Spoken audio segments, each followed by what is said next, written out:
Doris should be somewhere nearby. Assuming she's still here.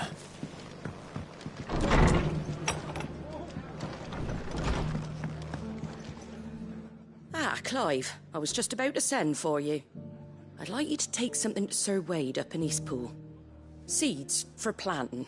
Thought it was about time they started growing their own food. I'll keep providing them with whatever they need in the meantime, of course. But if Eastpool's going to survive, it's got to be able to fend for itself. As have those poor bearers. They've lived their whole lives in servitude, but now they're their own masters. Small wonder they ain't got the foggiest how to provide for themselves. So it's up to us to teach them.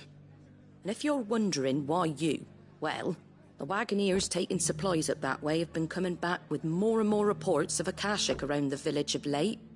Sir Wade's putting a brave face on it, but I think even he's starting to worry. And if he's likely to share those concerns with anyone, it's you.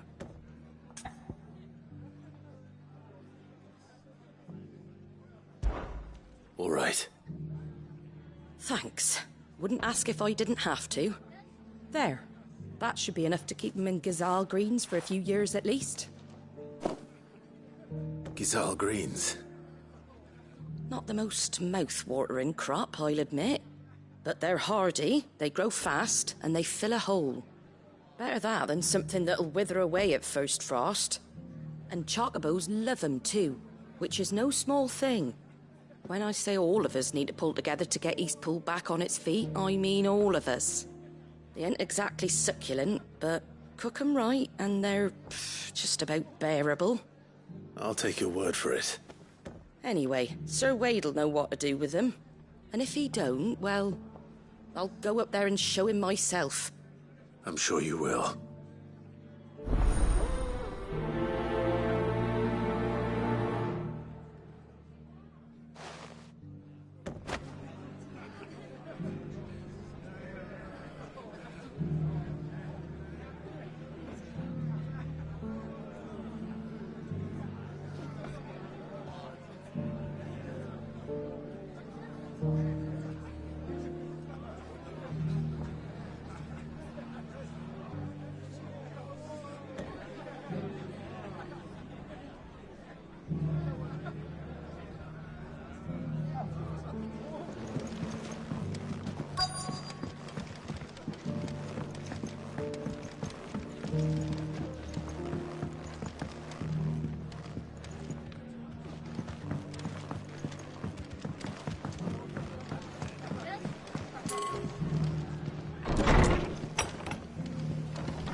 Just because the heavens have gone to record, they don't mean we have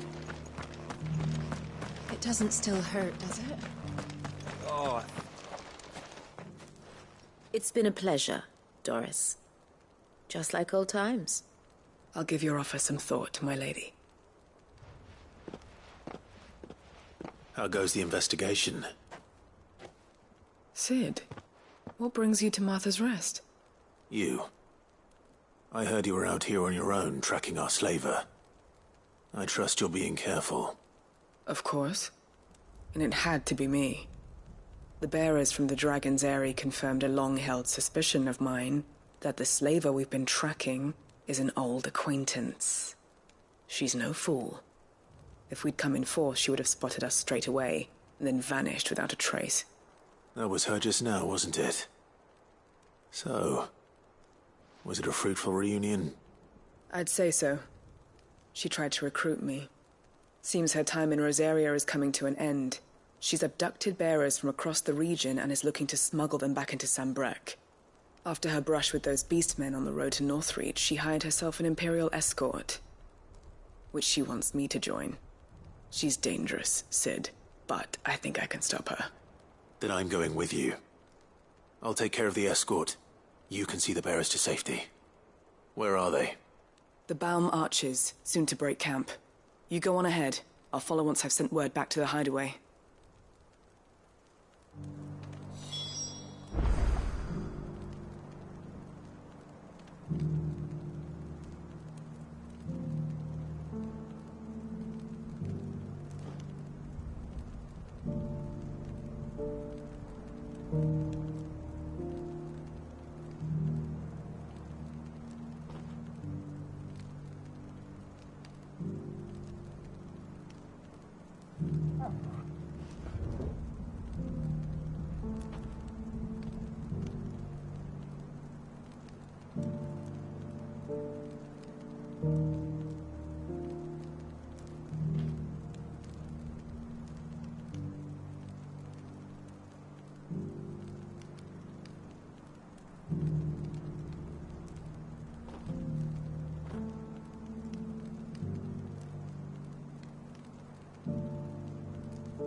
I heard the Guardian saying we're supposed to grow up. Ah, Lord Rossfield. What brings you to Eastpool? A delivery from Martha.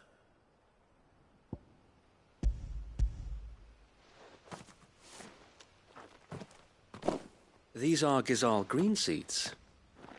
Martha's keen to cut the apron strings, then, is she? I jest, of course. You see, I had thought we might be able to revive the old wheat fields, but they'd long since gone to seed, only without the seeds. Martha was hoping he might be able to show the bearers how to plant and tend these, so that they'll be able to fend for themselves. That's not a bad idea. These bearers had only recently escaped their bonds before we brought them here. They know little of freedom, of providing for themselves and their loved ones. Unless we teach them how to live like free men, I fear that all we have achieved in bringing them here is to exchange one master for another. Not that myself and the Guardians have been the best example to them so far, subsisting almost entirely on Martha's charity as we do. It's about time we all started to provide for ourselves, bearers and Guardians alike. Unfortunately, we've been a little too busy of late to focus on much besides bolstering our defenses. There have been alarming reports of... The Horde is closing in. They're coming, so wait, all of them. Damn it all, I thought we'd have more time. Gather the men in the square. Send to the rest for reinforcements. Yes, Sir Wade. The Horde. A Kashek, a veritable legion of them. They've been seen prowling around the northern reaches for a while now. We don't have the numbers to hold back a swarm that size. I had hoped to build a perimeter wall so that myself and the Guardians might be able to defend the village, but... Now you're out of time. Precisely. If reinforcements from the rest arrive before they do, we may just scrape through, but I fear that's rather an enormous if. What if you could call on reinforcements from Eastpool? You mean the bearers? We brought them here so they might live, not die, fighting for their lives. So wait. You said you lack men to defend the village. Are the bearers not men? Do they not wish to see Eastpool saved? Though they may not be trained soldiers like your Guardians. What help they are able to offer could still prove the difference between victory and defeat. You're right, my lord. I will appeal to them.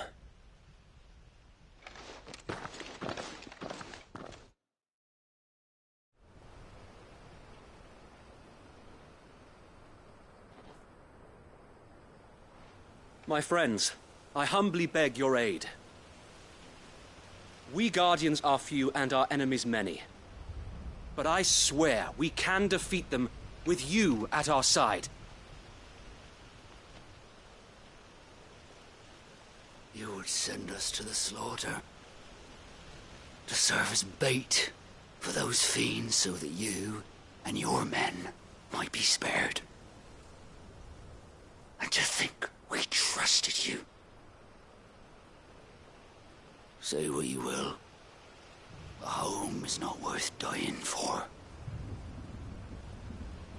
But it is worth fighting for. Sir Wade fights to give you lot a chance. Just like I do. Just like Sid does. We all wanted to give you a home where you could be free.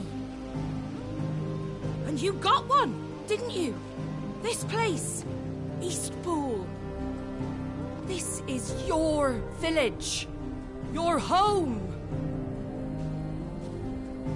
And if you don't fight to protect what's yours, you'll lose it.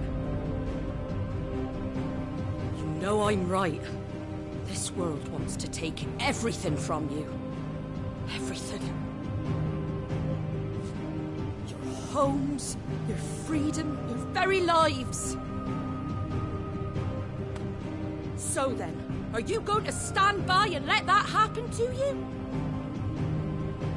Are you going to accept fate like good little Bran did and die, having never stood up for yourselves? Or will you fight like free men and women?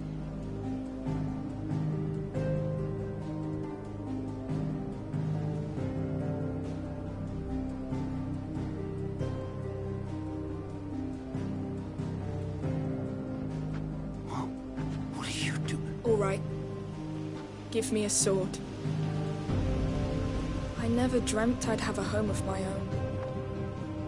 And now that I have, I don't want to lose it. I will protect what's mine, or die trying. We all will. Free men and women, fighting together.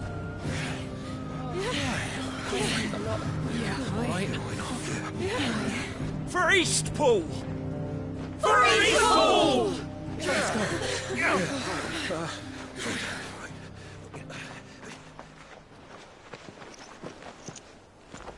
Thank you, Martha.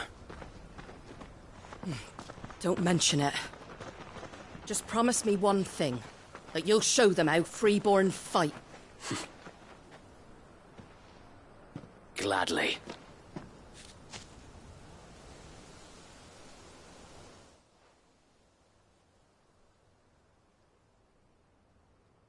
Well, if it was numbers you were lacking, you certainly won't be now.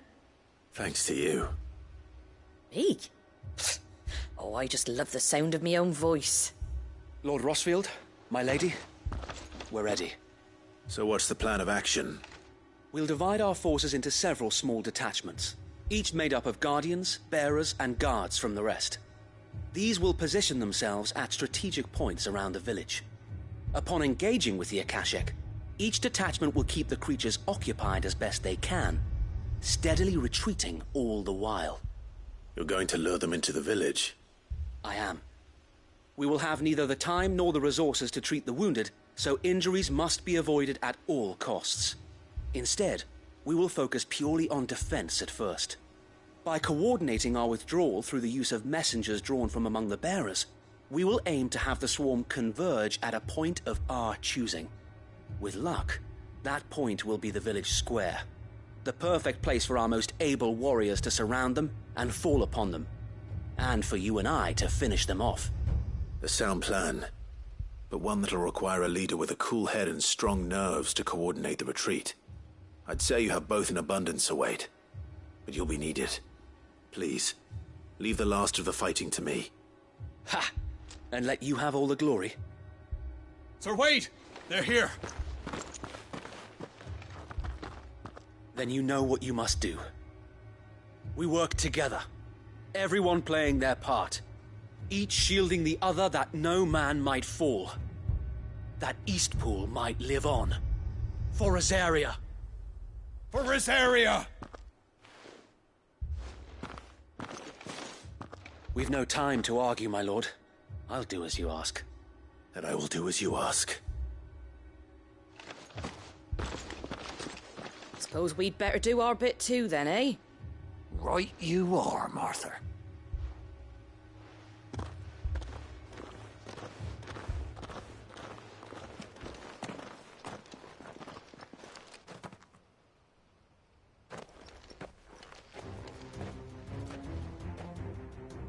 The calm before the storm.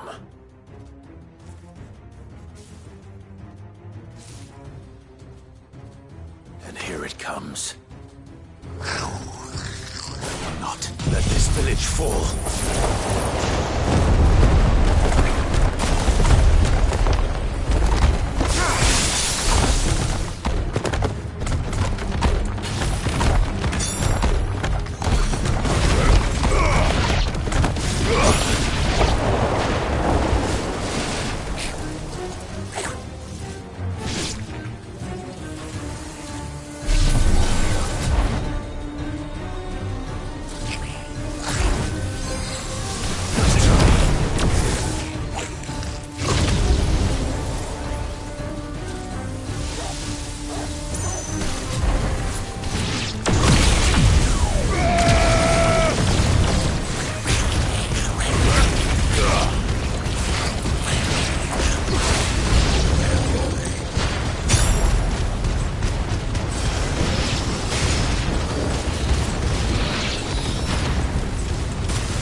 Looks like that's the last of them.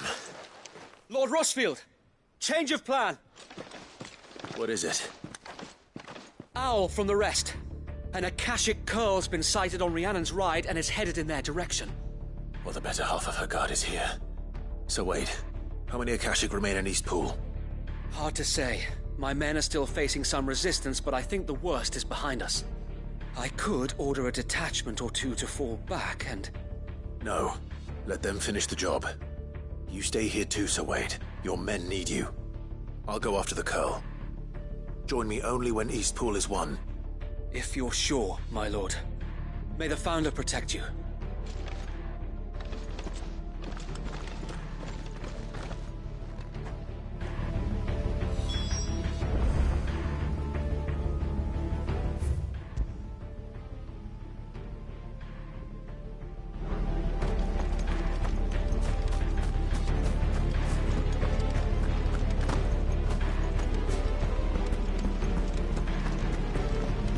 Next one's mine.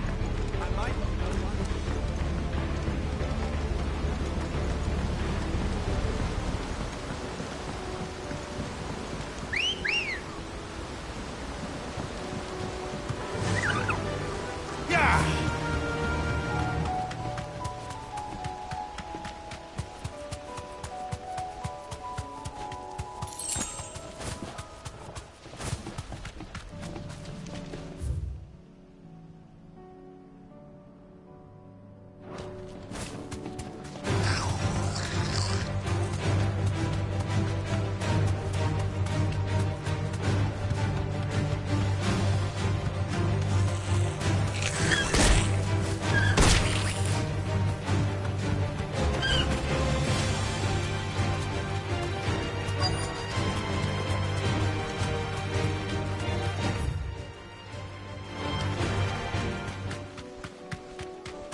With me, Torgal.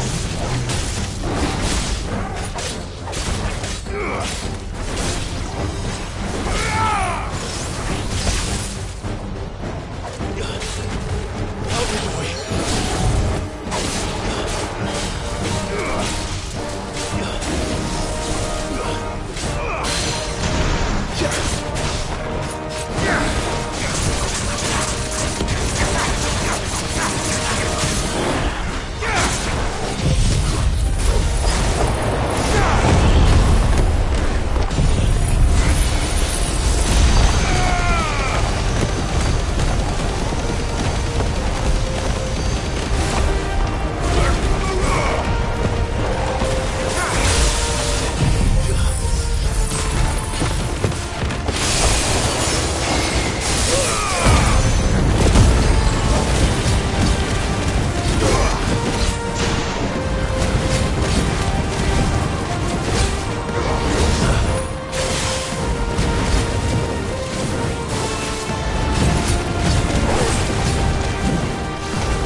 Finished.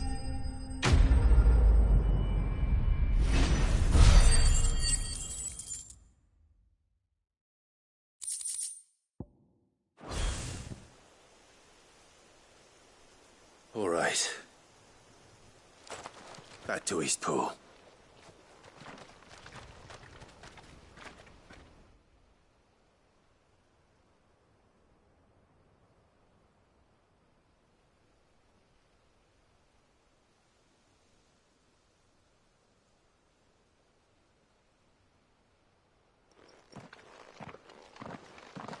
Lord Rosfield, the Curl, is it?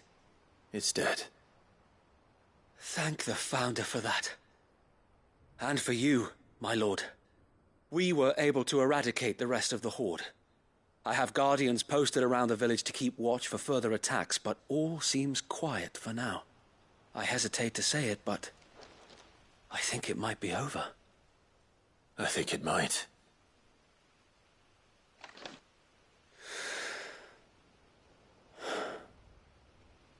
We did it. We saved Eastpool.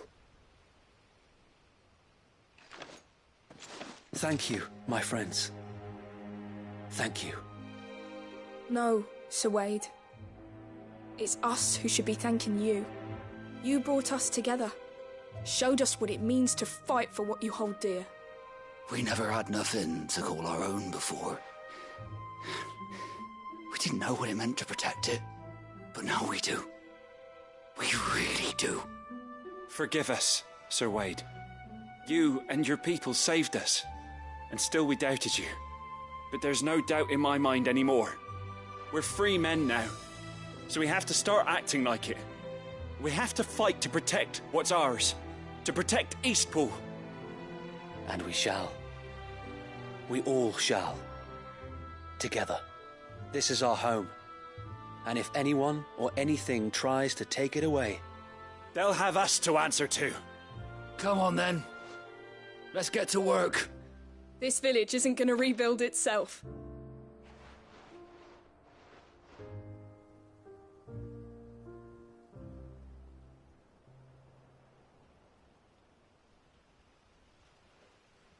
They're not slaves anymore.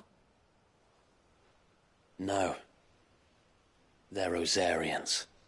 Your father took pity on the bearer's plight, and I believe if he were still with us today, this is what he would have wanted. I believe you might be right. I shall remain here, my lord, and do what I can to help rebuild the village. After all, this is my home now too, and I could hardly call myself an Eastpoolian if I didn't pull my weight. I think you'll find it's Eastpudlian, Sir Wade. But you should be proud all the same. I'll have to pull my weight too.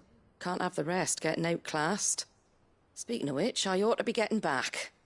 Can we continue to count on your support, Martha? Of course, and I'd be counting on yours too. Us Rosarians have got to stick together, haven't we? Indeed we have. And Clive, come by the Golden Stables when you get the chance. I ain't paid you for delivering them seeds yet. All right. I will.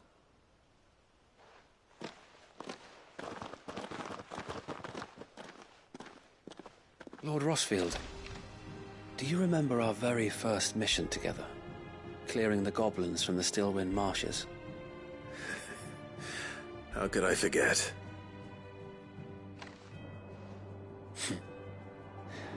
There's one sight that I shall never forget. You, facing off against that giant Morble. Not a trace of fear on your face. Since that day, there have been more than a few times when I felt like giving up. When the odds seemed so stacked in the enemy's favor, I thought I may as well just lay down my sword and surrender. But every time, I would think back to the look in your eyes that day and remember what it means to be a shield. Know that whatever trials Eastpool may face, I shall never lose courage. Thanks to you. So Wade, you have always been a true shield. I know that Eastpool, and indeed all of Rosaria, will be safe in your hands. Thank you, my lord. I know the rest of the world will be safe in yours. I'll do my best.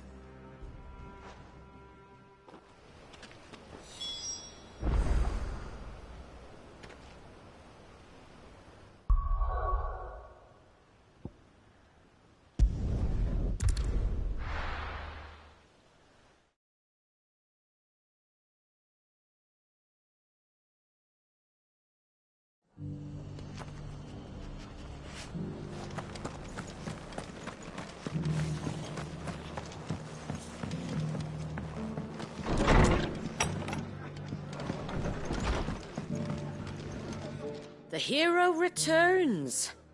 It's lucky you came by when you did, eh? Not only did my seeds get delivered, but you went and saved Eastpool and all. I just did what I could. And it's only right that you get rewarded for it. Take it before I change my mind. Thank you, Martha. So, Eastpool's finally back on its feet again. And a home to free bearers. Who'd have thought we'd see the day, eh? Well, it was your idea. I know that, but I never stopped to think what it would mean. Bearers in charge of themselves, thinking for themselves, working for themselves. Like your hideaway, but not even hidden away. Though I suppose the rest ain't much different nowadays. You know, bearers living free like that reminds me of when I first met Sid. Loath as I am to recall that particular day. I take it you didn't always see eye to eye. What happened? Well, if you really want to know, I started doing what I do long before I met Sid. In fact, that's how I met him. Or at least how he came to meet me. He showed up at the stables one day, asking questions about who'd been buying up bearers. Founder knows what he thought I was doing with them. Running a hunt, poking around in their innards. Something awful, anyway. Me, I thought he was a new constable. Thought the game was up. But somehow we both managed to work out what each other was about.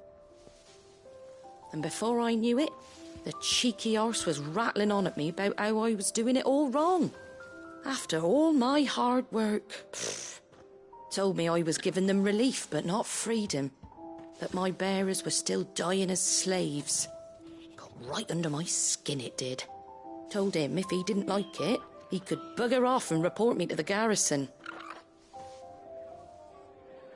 And you know what he did? He smiled. And then he laughed. And then I did the same.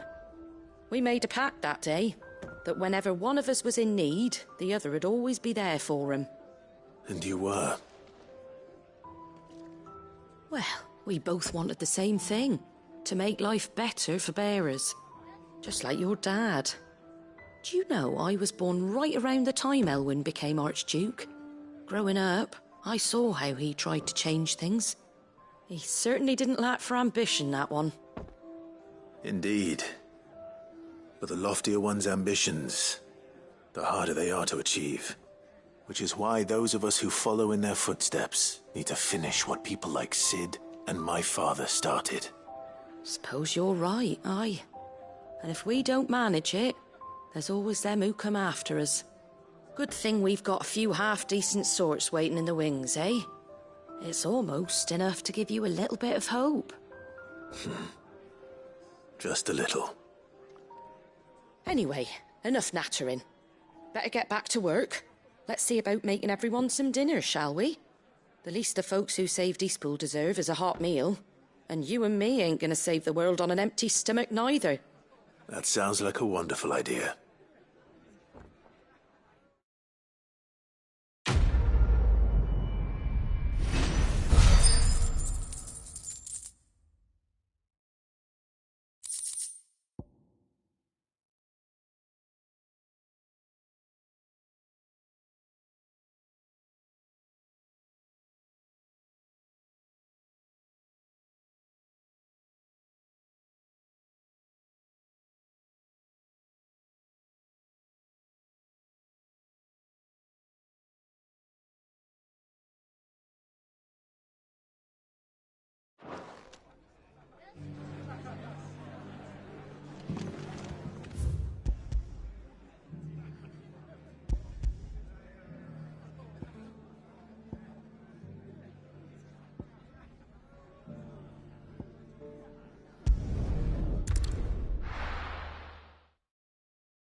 Good. They haven't broken camp yet. How did Doris come to know a slaver, I wonder?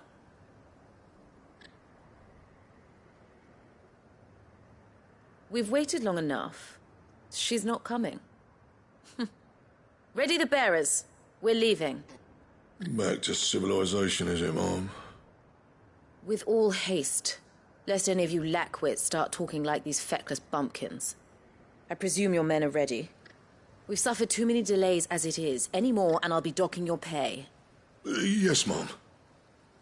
Oh, but before you go, it appears we have company. Kill him.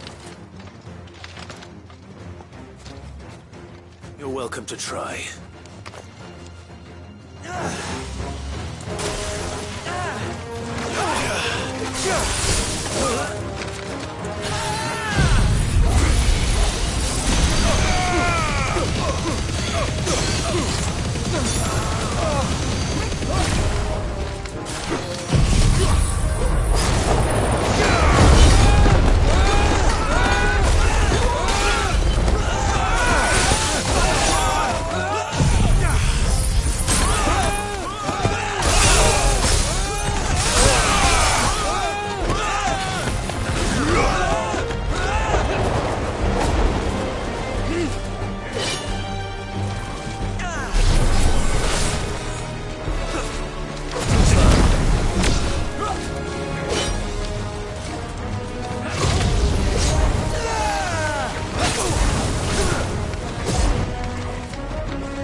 So much for your escort.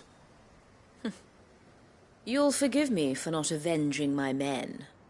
I'm not the swordswoman I used to be. I surrender. Do with me as you wish, Cid the Outlaw. Cid! Ah, Doris. I take it you're not here to rescue me from our brooding renegade? You know, I always wondered where you'd vanished to. But casting your lot with this criminal of all people. Better fighting for a cause than killing for coin. I'm sorry, Cid. I should have told you sooner. This woman, my former master, once trained bearer children to be weapons in service of the highest bidder. She raised me like a daughter. And I did terrible things to earn her favor. It wasn't all terrible, surely. We had our fun, too. You were always so eager to learn, and had such clever hands. All my other children took either to the blade or to the books. Always either or. But you proved yourself a master of both.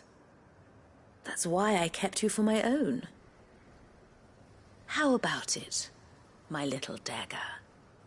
Care to swear that blade to me again? I never swore my blade to you, nor will I ever. I fight for a higher cause, to liberate the bearers of this world. Farewell, Master. Thank you for making me the weapon I am. You always were a righteous child. Perhaps that's the reason I loved you so.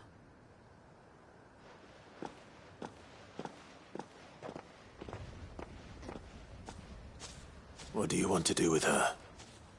I am not the killer she wanted me to be. Not anymore. And she no longer has friends in high places. The Dame does, though. Her connections at the Imperial Court will see that justice is done. All right. If you're certain.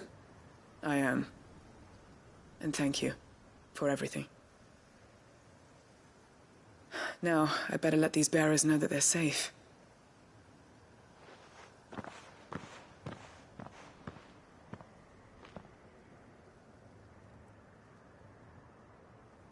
And I should head back to the hideaway and put Cole's mind at ease.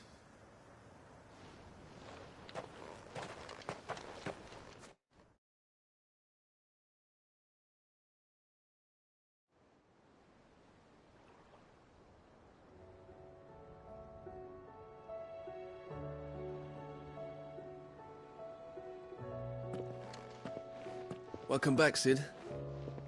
Doris's message just arrived. I hear you saved more bearers from being smuggled across the border. With any luck, they'll be joining us in the hideaway shortly. Oh, and your letter. You don't need to worry about Doris anymore. I'd been hoping as much. She mentioned one or two things in her report. So the slaver we'd been chasing all these months was her former master. Wish I'd known. She's been arrested, by the way, over in Sambrek. Went quietly, or so we're told. And she won't be getting off lightly.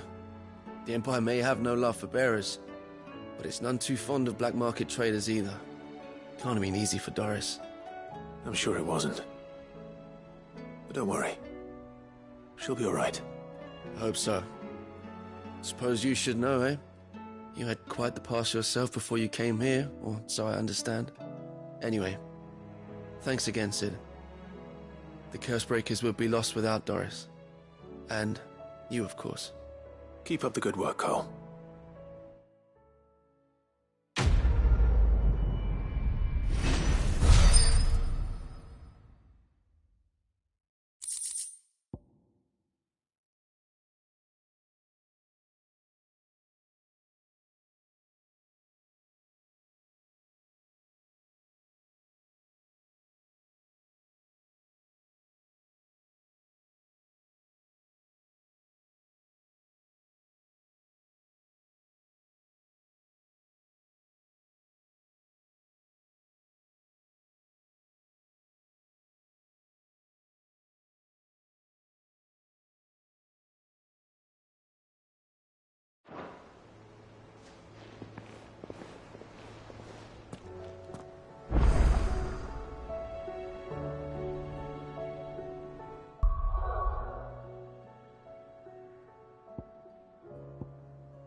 Sell anything today?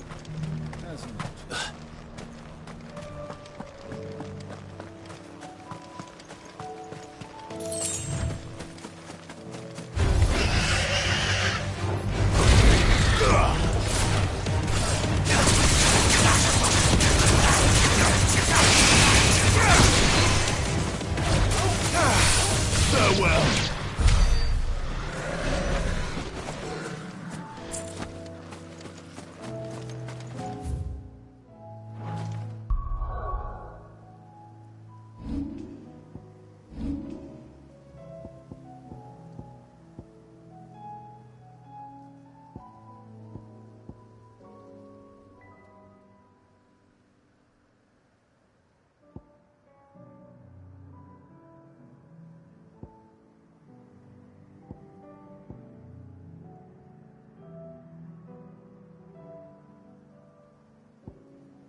time to fight.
Don't get surrounded.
That's all of them. Owain can uncross his toes now.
So Dravost is still standing. For now, at least.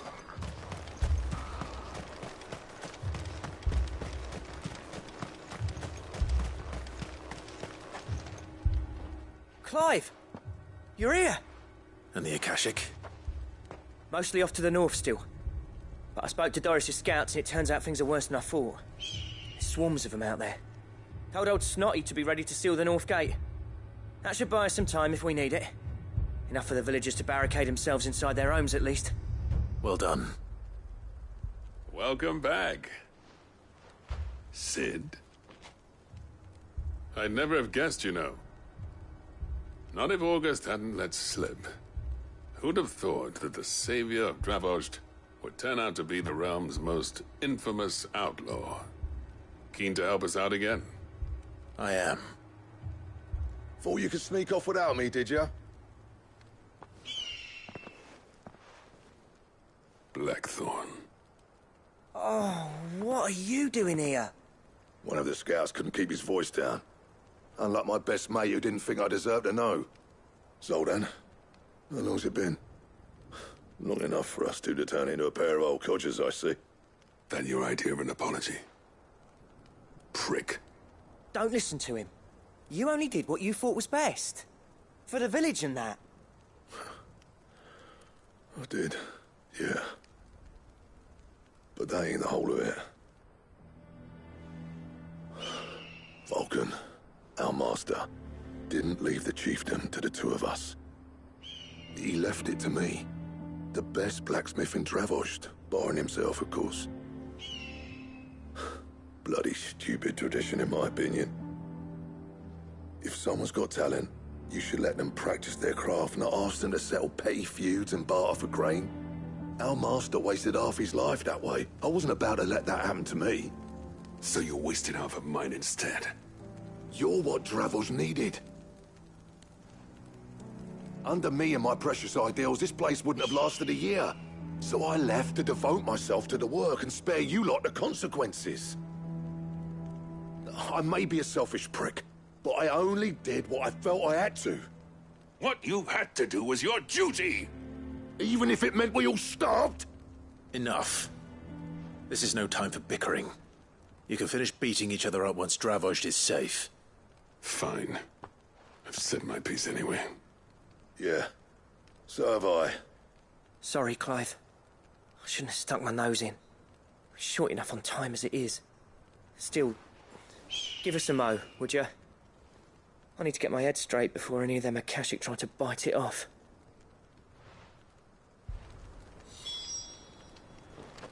You, ready for the off, then?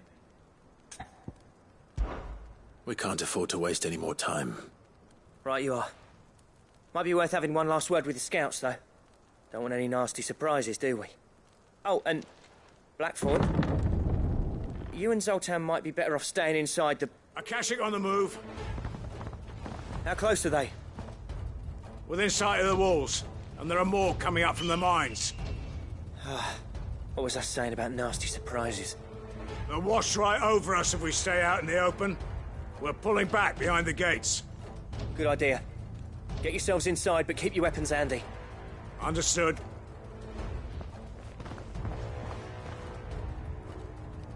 I'm prepared to fight if I have to. Well, let's hope you don't. That's our job. Once the scouts are inside, order your men to barricade the gates. No heroic last stands, you hear me? No fighting at all if you can help it. August's right. I've seen what Akashic beasts can do to armor. The people here are tough and willing, but they ain't equipped to face what's coming. I'm going out there. Start work on the gate as soon as I've left. I'll give you as much time as I can.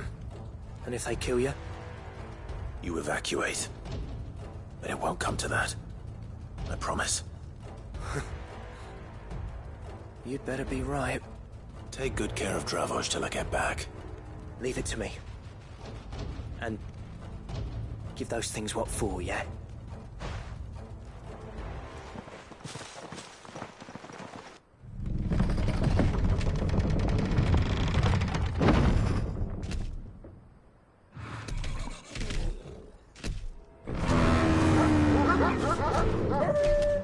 All right. Which one of you's first?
Is that it?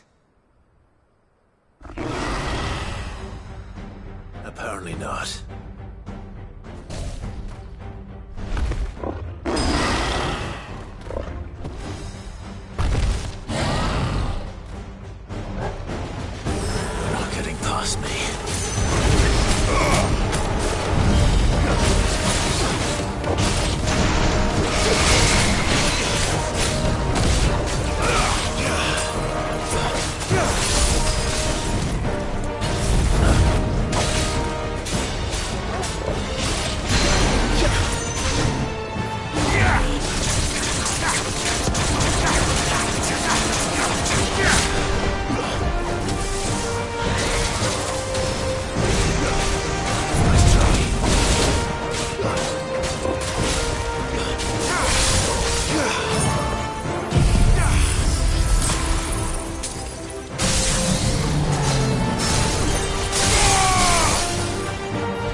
question is, did I miss any?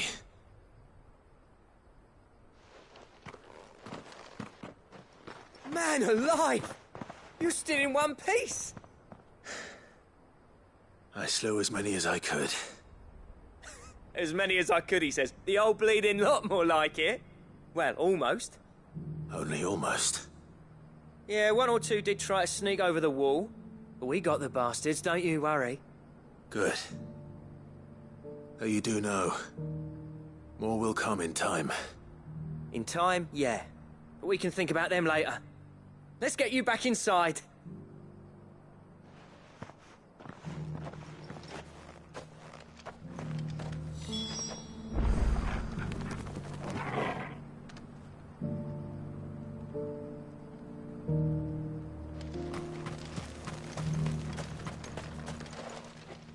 Sid! You're even more fearsome than your reputation. Enough to give those Akashic monsters nightmares. I almost felt sorry for the wretched things. But mostly, I felt grateful. Dravovst won't forget what you did today. I'm afraid I've only delayed the inevitable. There's no getting rid of that ether flood. Meaning that any living thing which stumbles into those mines will end up clawing at your walls again. And that's if the flood don't spread. If it does, well, I hate to say it, but the village's days are numbered. That may be, but we're staying just the same. With ether floods springing up all over, it's no less safe than anywhere, and more importantly, it's our home. We'll fortify the gates to the north, and I'll see that they're guarded day and night. All right. Then we'll give you a hand shoring up those defenses. As for you, Blackthorn, that's twice you've turned up when Dravos needed you. So, thanks. I shouldn't have stayed away so long. And I shouldn't have left without talking it over with you first. Too bloody right you shouldn't. Though I doubt I'd have listened. I always envied you. How you made everything look so easy when, for me, it was anything but. You leaving gave me the perfect excuse to hate you. And from that day on, I never once stopped to wonder what it would have been like if you'd stayed. But what you said earlier, it was true. You'd have been the death of this place. Finally, something we can agree on. I hope you see the sense of it eventually. You kept this place alive. Alive, perhaps. Wealthy even, but Dravos isn't what it once was. Our work used to be the pride of Dalmekia.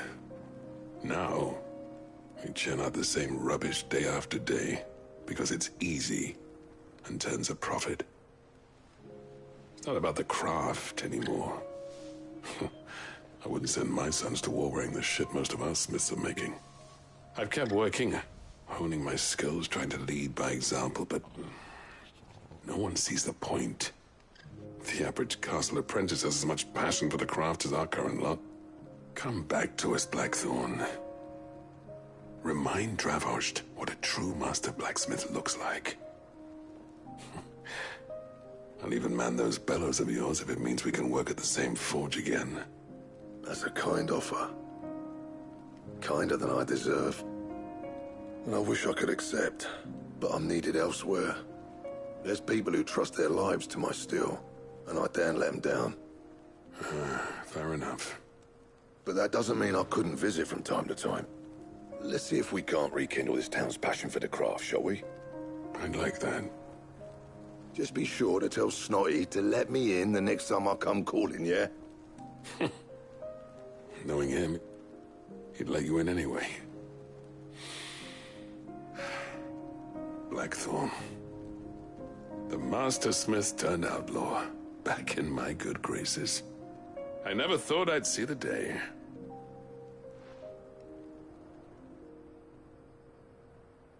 I'd say that went pretty well, wouldn't you?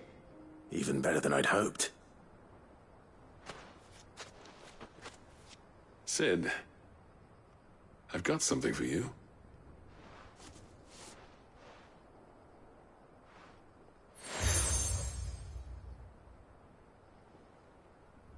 And this is?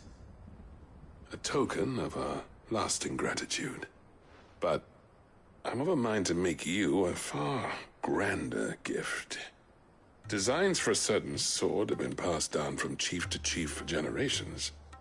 Now hold on, Zoltan. There's a reason no one's made that blade in centuries. There's not been a craftsman equal to the task. I'll admit your cinders make impressive steel, and I've learned to hone an edge Odin will be proud of. But the engravings on that thing are enough to make a jeweler cry. And they're not just for show, either. Have you forgotten what brought you back to Dravozd in the first place? A certain ring? I knew I'd never surpass you with the hammer and tongs. So I turned my hand to a different kind of metalwork. Between the two of us, I'd say we're the equal of any master craftsman ever to have graced a forge.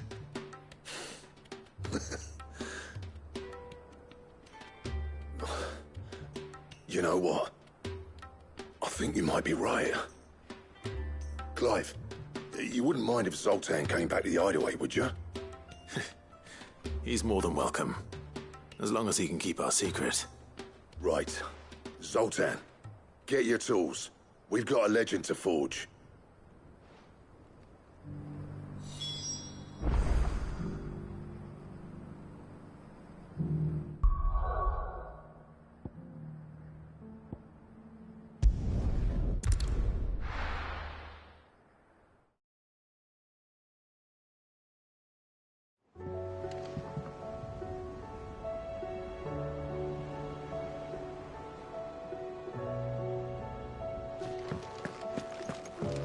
Come back.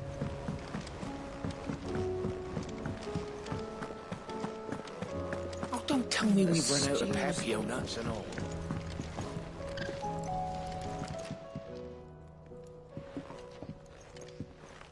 Ah, the man himself. We were just about to make a start on that sword I promised you. It's funny, but none of this would have been possible without your help. You remember Camille? We'll be using his leatherwork for the grip. The steel, meanwhile, will be tempered in a fire, burning the cinders you charmed out of old Zoltan here. And that whetstone from the Outer Isles, that'll be what gives the blade its edge. And the final flourish will be my talented colleagues' engraving. A team effort led by the greatest blacksmith alive. Now, save that talk till the thing's finished, yeah? Right. I'm ready if you are. To the bellows it is, then.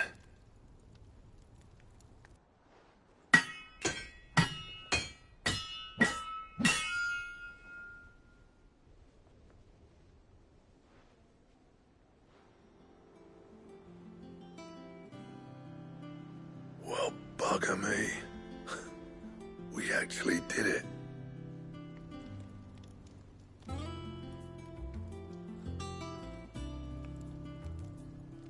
The sword to end all swords. Ragnarok. It's quite something. I trust you'll take good care of it. Thank you. Both of you. So, does this make you pair the greatest craftsman alive, then? This? Nah. This was just following the footsteps of the greats of old. It'll take more than that to earn us our place in history. But we're up for the challenge. Here. A list of materials. Zoltan and I got talking on the long road back from Dravozd. We reckon with those items there, we could craft something even better than the Ragnarok. Something worthy of a legendary outlaw like yourself. That's a weapon I'd like to see. You leave this list with me. I was hoping you'd say that. One legend at a time, eh, lads? Before you start on the next, who fancies raising a cup to friendship reforged? Good idea. No more drinking to forget my past. It's about time I had something to celebrate. Then tap the kegs! Vulcan's boys are on their way!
Trouble with your gear, or...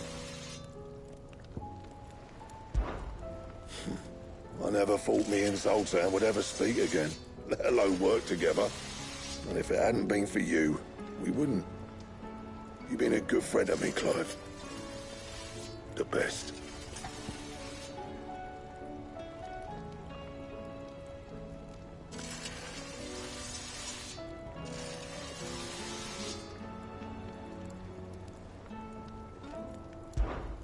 What do you want?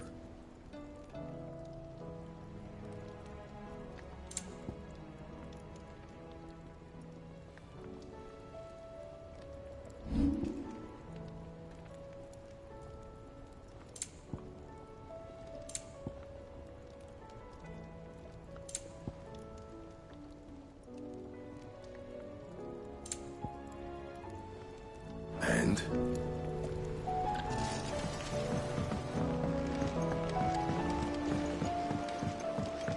Have you tried Molly's lemon tarts?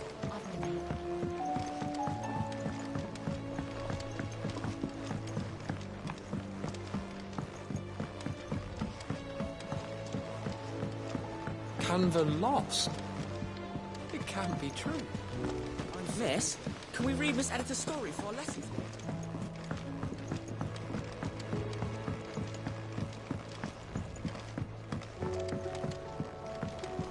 How was she? The Enterprise.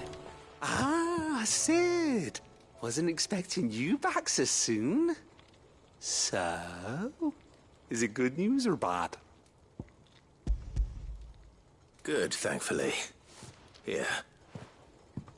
Ah, that's brilliant! Thanks a blimmin' million! I'll fit 'em to the smelter right away!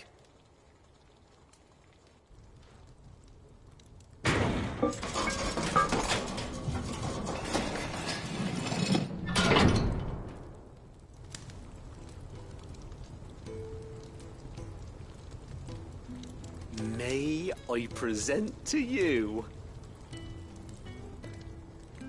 the Telemon Furnace! Ain't bad, is she? She's a beauty. You saved my bacon again, Sid, and I ain't about to let your good deed go unrewarded. It's fine, really. My bag's flexible enough already. Oh, don't say that. I'm sure I can make a few improvements to it yet. You could just buy me a bigger... How about that clasp? Looks a bit stiff. Reckon you could loosen it up and make some more room? And I reckon I know how. With a new alloy we've been working on. The Telemon Furnace was just what we needed to perfect it. It's a metal, see? So it's lovely and strong, but it's also, well, stretchy, if you can believe it. Stretchy metal. Well, if you insist. That is the spirit. You'll love it, I promise.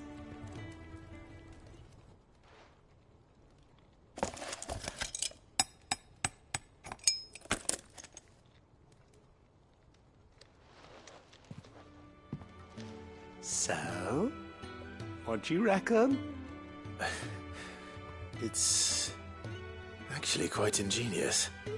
Thank you, Owain. Shh, don't mention it. You earned it.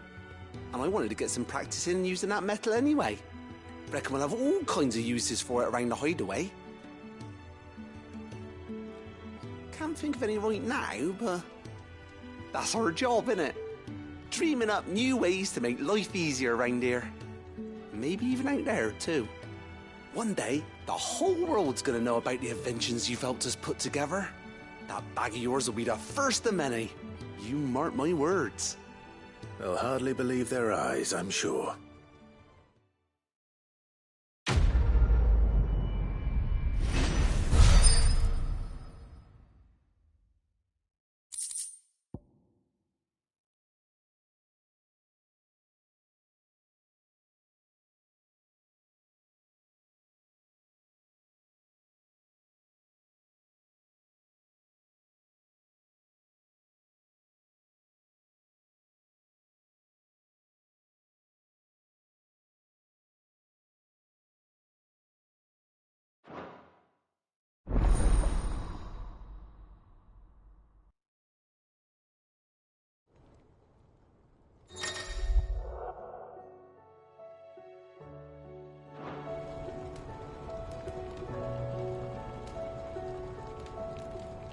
Right then.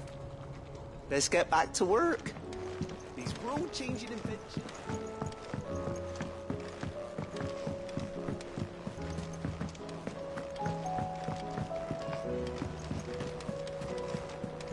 So, she don't need sails?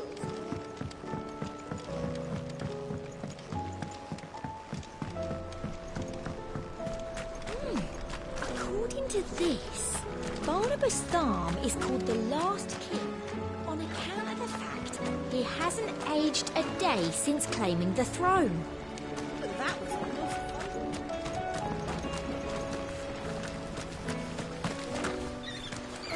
Ah, Sid.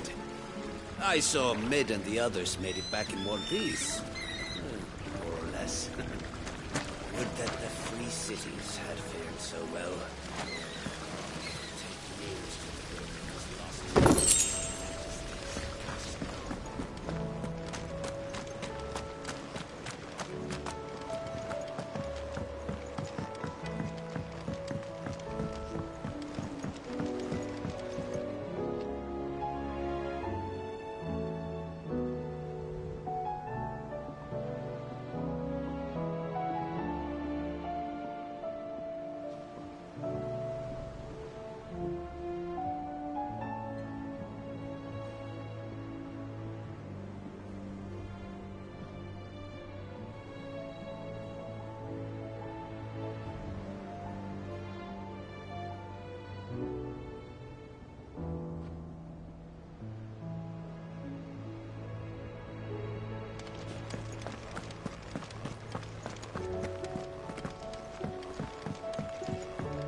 I still say it were a compliment.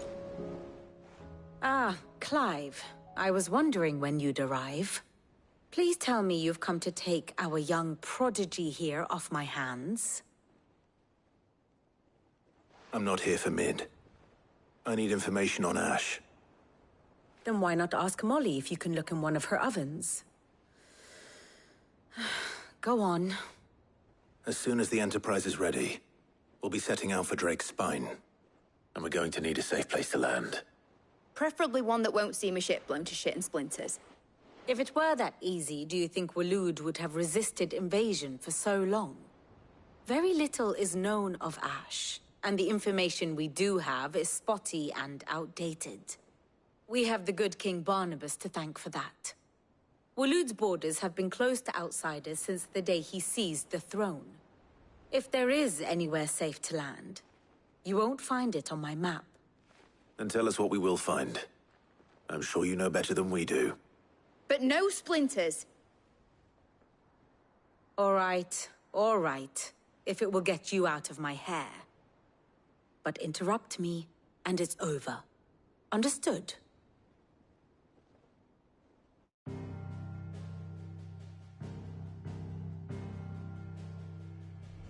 Barnabas Tharm. The one they call the last king. Understand him, and you will understand the kingdom of Waloed. Barnabas was only a boy when he arrived from beyond the southern seas, and barely a man before he united the ragged tribes of Ash. And having unleashed them upon the formidable Veldamark, he set his throne upon the ancient kingdom's ruins. The victory sent shockwaves around Valisthea. Tales of Odin's might spreading through every court, parlor, and drinking hole in the realm. Note that this was in the year 843, and that the king still sits upon his throne some 40 years later, quite untouched by time. Waloed's recent inaction left many wondering if Odin had lost his appetite for war. And yet here we are. The Einherjar was committed to the fray, a bold declaration of intent. Orcs swarm around Drake's Fang, and throngs of Akashic haunt Canvas streets. Though how precisely the havoc they wreak serves Waloed remains unclear. Regardless, If the order to attack truly came from King Barnabas, then one thing is certain. Waloed has achieved the impossible, and made bedfellows of beastmen and the ether-addled alike. All of which is a roundabout way of saying that you will be in unknown territory when you set foot on Ash. Much of the continent has already been lost to the Blight, and what few ports remain will be fiercely guarded. And that is to say naught of its natural defenses. Offshore currents will cast an ill-equipped ship out to sea one moment, and dash it against the rocks the next. But then the Enterprise is anything but ill-equipped. And Mid has made land there before. Now, if only there were someone with an intimate knowledge of the Shadow Coast, and where a daring gentleman might put ashore.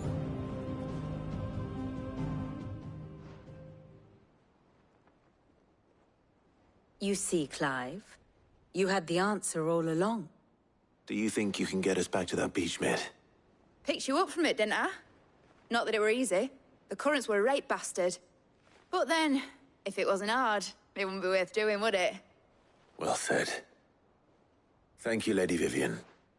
If a few morsels of common knowledge and a sprinkling of tavern talk are worthy of your thanks, I wonder what genuine intelligence might earn me. Probably more visits. Mid, I need everyone in the ale hall now. I'll fetch Joshua from the shelves. Aye, aye, Captain.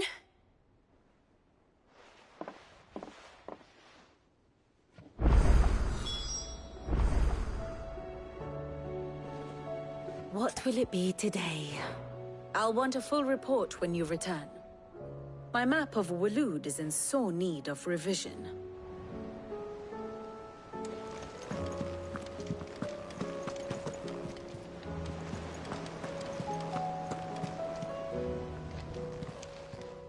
Welcome to the Patron's Whisper.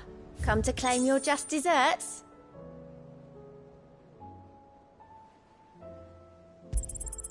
All yours.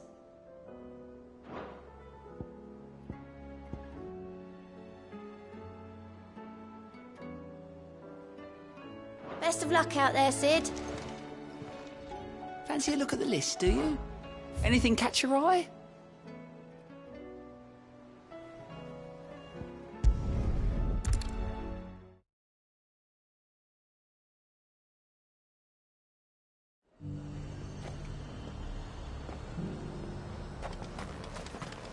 The Dominion's all but done for.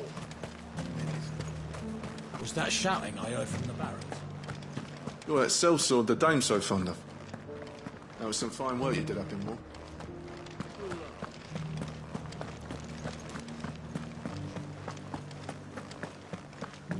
And you're just gonna fall into line?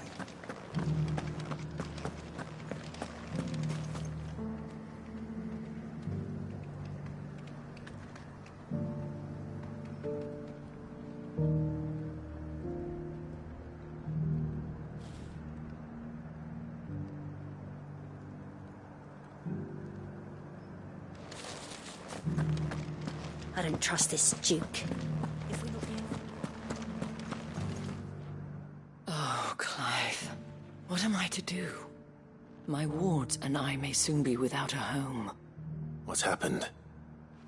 The High Cardinal has descended from his lofty throne and taken up residence here in Northreach. The High Cardinal? Leader of the Council of Elders, second only to his Radiance at the head of the Imperial government. Not that any of those things still exist. Now he goes by his noble title, the Duke of Oriflamme. And what does he want with Northreach? He wants to transform it into a military stronghold, a foundation upon which to build a new Sambrec. He's already secured the support of the various army remnants, with promises that they shall be afforded the respect they deserve in his empire. One built on the confiscated property of the people. He would rob the populace to pay for it. Believe me, I have used every means of persuasion to discourage him from this folly. But for whatever reason, He will not listen to me.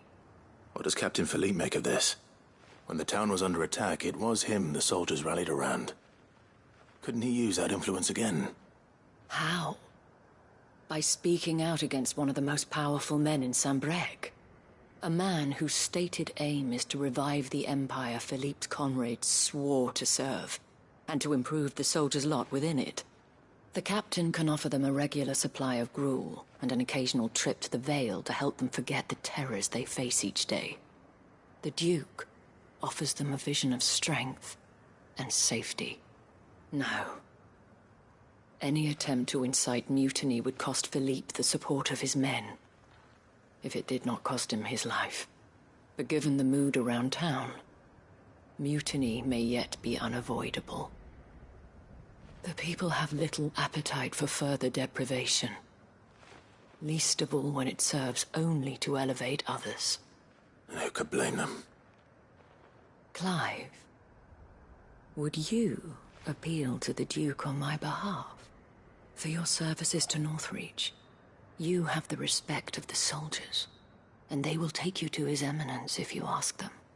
And unlike Philippe, no bonds of loyalty prevent you from speaking your mind to the man. Well, will you try? You could hardly fare any worse than I did.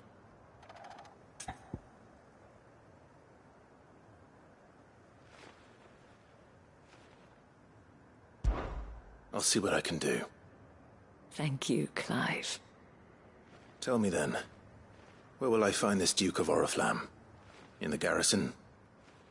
Overseeing the troops, yes. All right. Wish me luck.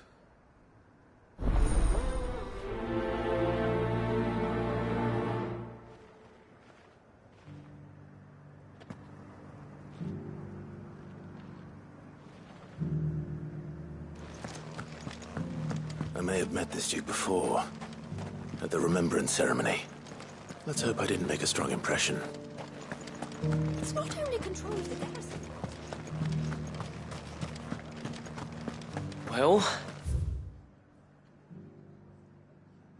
What do you think? We already have a leader in the Dame.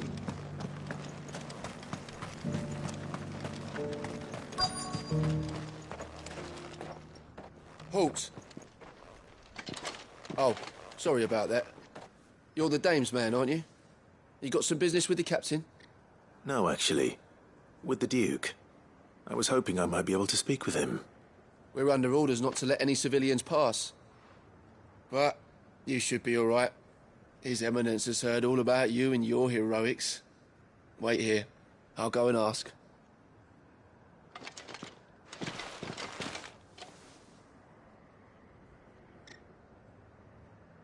So, you are the sellsword who lent his aid to the garrison.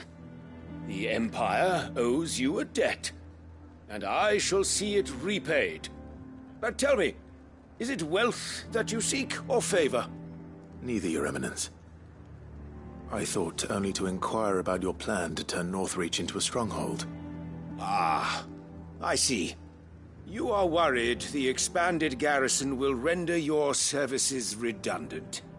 Yet you needn't be. A proud fighting man like yourself shall always have a place here. Pride of place, in fact. For too long has the contribution of the noble soldier been under-reckoned. But no more. For it is they who shall see the Holy Empire rebuilt, beginning right here in Northreach. Why here, Your Eminence? The town has been fortunate enough to escape largely unscathed from the recent troubles. Her defenses are sound, and her garrison well prepared.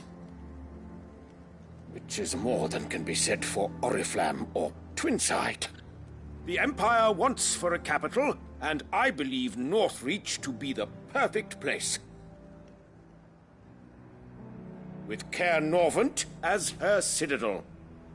Once we have seen to the refortification of both the town and the castle, we need only build a wall around both to create a city that would be the envy of the twins. Plans are already underway for the construction. Soon enough, these thralls shall learn that they are no match for the might of Sanbreque. I fear you underestimate how dangerous these creatures are, Your Eminence. Should they return in force, you will need all the people of Northreach to come together in defense of the town. Something they may be loath to do if they've been deprived of their worldly goods. The people will do as their leaders command. If Sanbreque is to be rebuilt, she will require a functioning government. One whose authority is beyond question. That is why this levy is necessary. So that any man who wishes to join the army might do so and be fed, outfitted, and paid as befits a defender of the Empire. And yet there are those who persist in peddling the treasonous lie that I seek to steal from the people and drive them from their homes. I suspect they're afraid of losing what little they have left. Precisely. The common folk have little and less, and you mean to deprive them of even that. You would sow the seeds of your new empire in your own salted earth. Sabine, we have discussed this. Yes, and I told you then how putting the empire before her citizens would lead only to revolt. Without an empire, there are no citizens. And in yours, there will be only beggars. Is that what Griga wills for her people? Do not take her name in vain, Sabine. I'll come back later. A citizens' revolt. I wonder what the people really think of the Duke's plan. It wouldn't hurt to ask them, I suppose. Let's begin with those on the other side of the wall. Sabine, you are embarrassing me.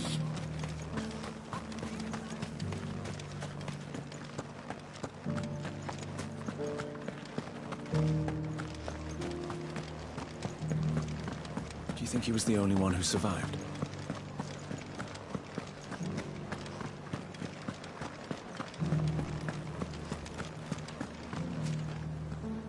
All right there.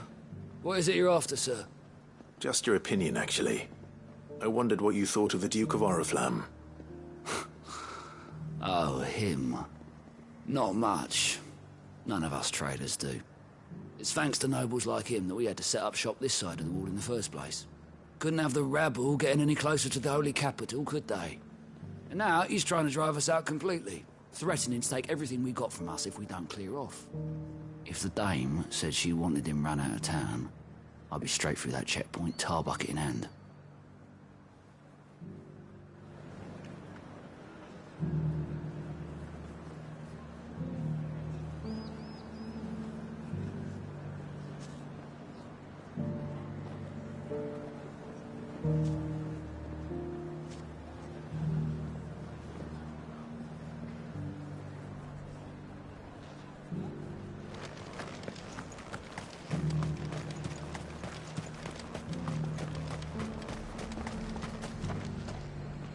I've been hearing a lot of talk about a certain Duke. Nothing good, I'll wager. Going around acting like he owns the place. And with hardly a word to the dame. This is her town, not his. I take it you'd rather she was in charge. As far as I'm concerned, she still is. Just need his eminence to sod off back to Oriflamme.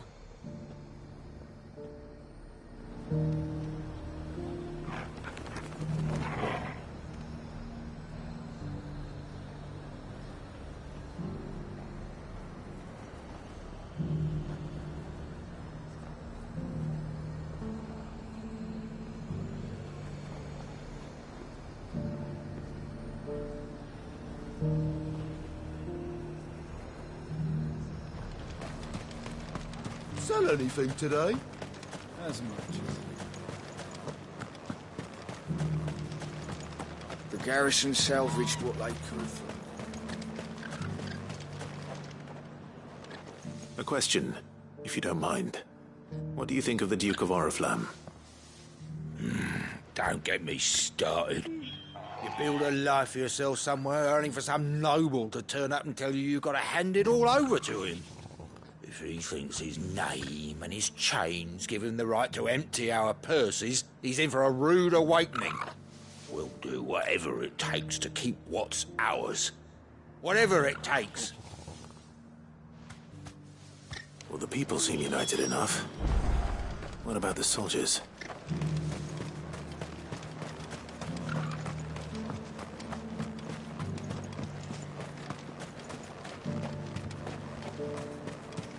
Was that shouting I heard from the barracks?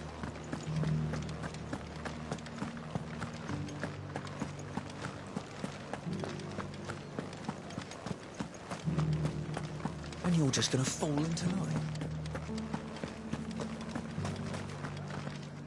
Excuse me, do you have a moment? I wondered if you'd mind sharing your thoughts on the Duke of Oriflamme. Well, he's made a lot of enemies coming in the way he did. But I mean, look around us. You can see the state the realm's in.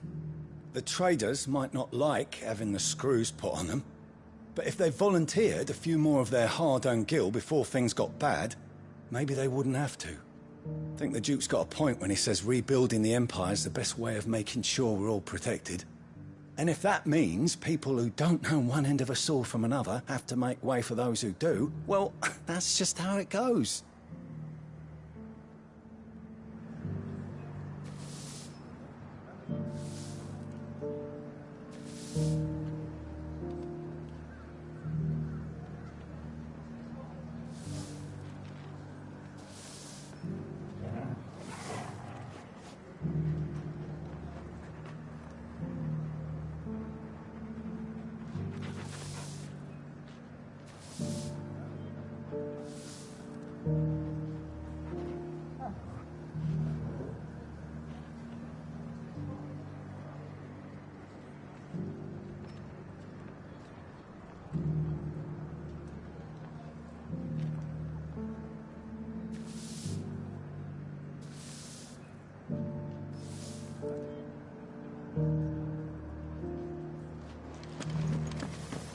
It's not only control of the garrison he wants.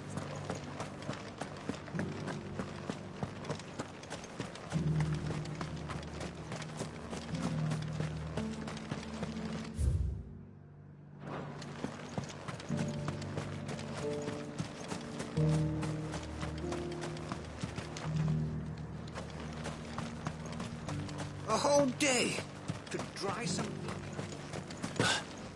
Sabine, you are embarrassing me. You're embarrassing. I hear the Duke of Oriflamme plans to turn this town into some sort of fortress. Do you think that's a good idea? It's not for me to say. All I know is that unless the Emperor orders me otherwise, His Eminence's word is law. Look, no one likes all these taxes and tariffs, but empires don't come for free. Once Sandbreck is back on her feet, we'll all reap the benefits.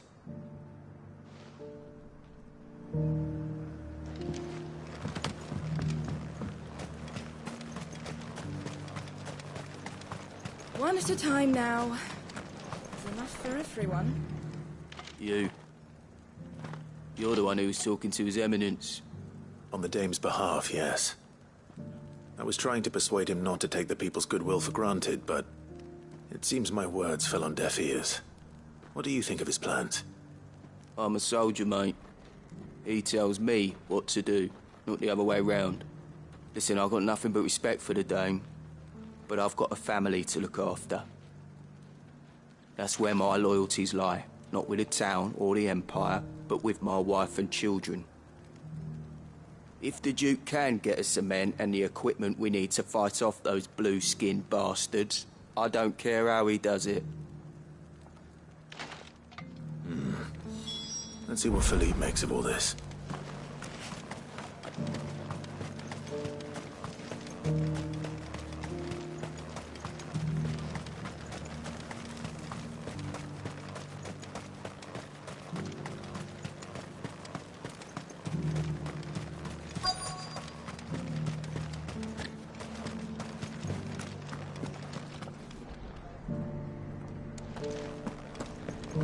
Welcome back. Wraiths give you any trouble? Captain, do you have a moment? For you? Certainly. Clive, wasn't it?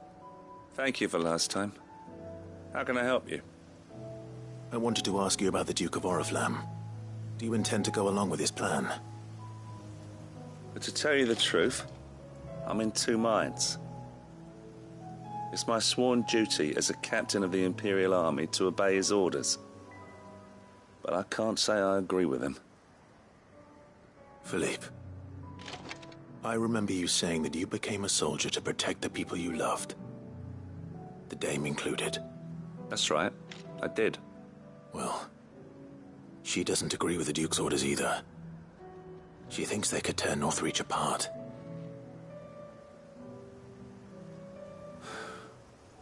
And she's probably right. Thank you, Clive. I know what I need to do now. Protecting the people I love is what matters. Doesn't matter how. Well, duty calls, so I better go.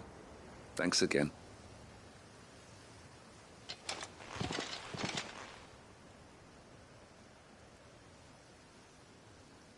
It seems Philippe wants to do the right thing at least. I expect Isabel will be pleased to hear that, if nothing else.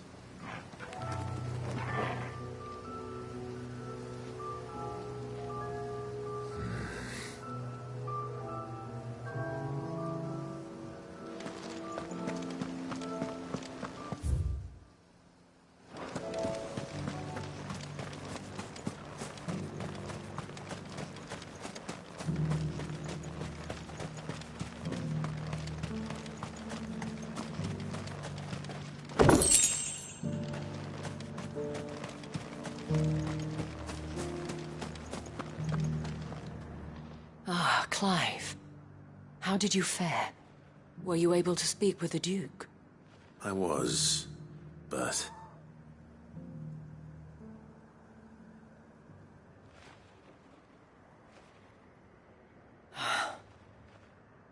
So Northreach is to be a fortress after all. Well, it will certainly help to hold back the thralls. There's no denying that. Though I doubt it will come as much consolation to the townspeople whose worldly goods are confiscated to pay for it. They deserve to be heard, Clive. To have a say in this new empire the Duke means to build. Sadly, His Eminence values their obedience more than their opinions, and hopes to reassert the authority of the state. I fear he sees the people as mere pawns on his chessboard to be sacrificed for the greater good. Needless to say, they themselves are of a different opinion, and would rather their destinies were in your hands. The soldiers, meanwhile, are content to follow their orders. And not just because of the Duke's rank, but because of his vision. I thought as much. Had I sworn to protect Sambrek, I dare say I too would want nothing more than to see it rise from the ashes.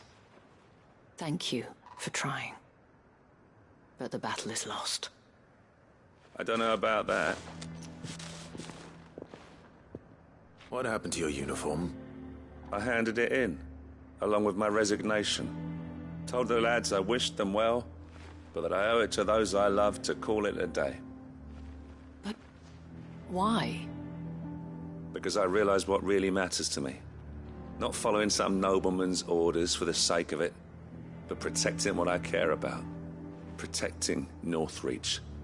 I honestly don't know when those monsters will return, but I'm certain they're not finished with us yet. And when they do come back, we need to be ready for them. We need to stand together, all of us. And with you to lead us, milady, I reckon we can do it. It was you who finally convinced me, Clive. There's no point following orders if they go against everything you believe. Indeed. All of us, standing together. That has always been Northreach's best hope, and one which still lies within our grasp.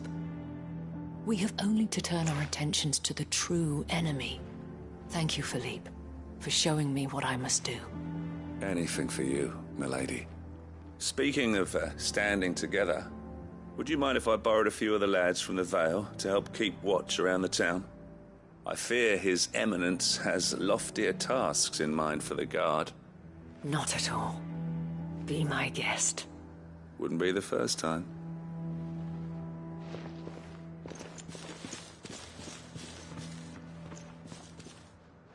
There may be hope for Northreach yet. Especially with men like you and Philippe to champion our cause. I, for my part, shall continue to work upon the Duke, in the stubborn belief that I might still tempt him into joining hands. But I suspect I shall have to call upon your aid again. Until then, Clive. Until then.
Ah, Clive. You'll be pleased to know that the negotiations are progressing well. That is good news. Yes. Our comrade in Randala has just sent word that the contract should be signed very soon. But I still have much and more to prepare. It's a huge undertaking moving this many bearers at once. You couldn't do me a quick favor, could you? What is it this time? More wild beasts? Nothing like that. I just need you to go over to the caravans and ask El how long we have until the bearers arrive. Find out exactly how much faster I need to get all these supplies moved. All right. I'll go and ask. Thanks, Clive. I owe you one.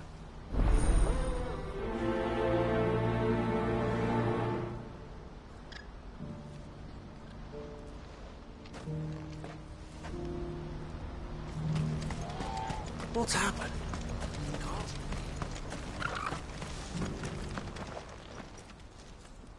Don't blame yourself, El. This is their fault, not yours. I know, but... No buts about it, all right?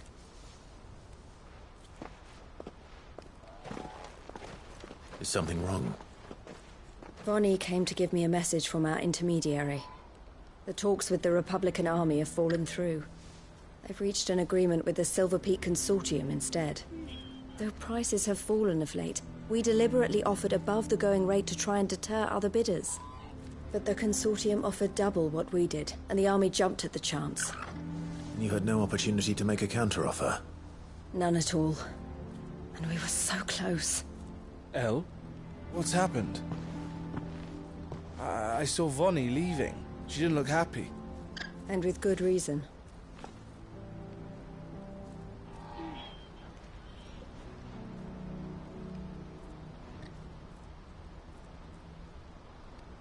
But I thought we were the only ones the Fist were speaking to about the bearers. How did the Consortium even find out about this? It's not so surprising. They have ears all over the Republic. This isn't over. The Consortium will have to sell these bearers eventually, and at the price they paid, buyers will be few and far between. I'm going to Randalar myself. Alone? You sure that's wise? Are you offering to be my bodyguard? How kind. Meet me at the checkpoint near the capital gates. I'll send an owl ahead and request a meeting. You go to Cashlock, Theo, and get everything ready. We've waited far too long as it is. Even if I fail to free these bearers, there will be others. Someone needs to prepare the place and keep any prowling beasts at bay. Oh, and that's me, is it? Well, it looks like I'm following orders till she gets back from meeting the Silver Peak Consortium, who've been doing their best to undermine our scheme. She'll never join them after this, surely. No, she said it herself. She still has plans for Cashlock, even if this one falls through. She means to stay with us, then. I can't say I'm not happy to hear it, but... is this what she really wants? You have to trust her. You're right. It's what she wants now. And if Elle's off fighting for the cause, I should do my part too. So I bid you farewell and safe travels, my friend. I'll gather my men and leave for Cashlock. We'll make sure the place is well stocked and defended. You go to Randala and see if you can stop my sister biting the Consortium's heads off. If she won't consider her prospects, someone has to. I'll do my best.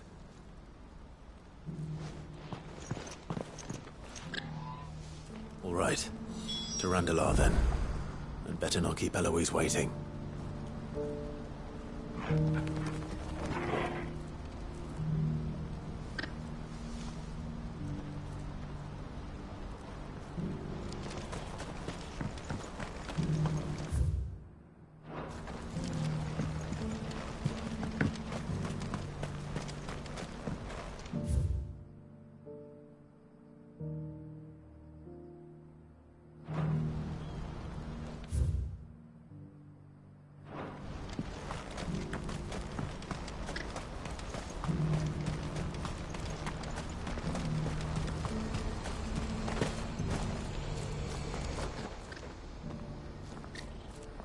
Well, this isn't at all foreboding.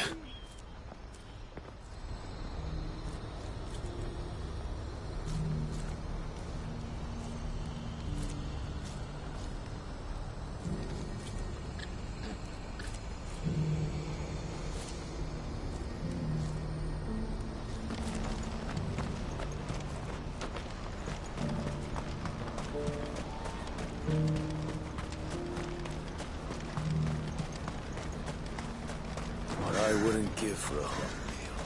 Looks like this is the end. When are they gonna let us through?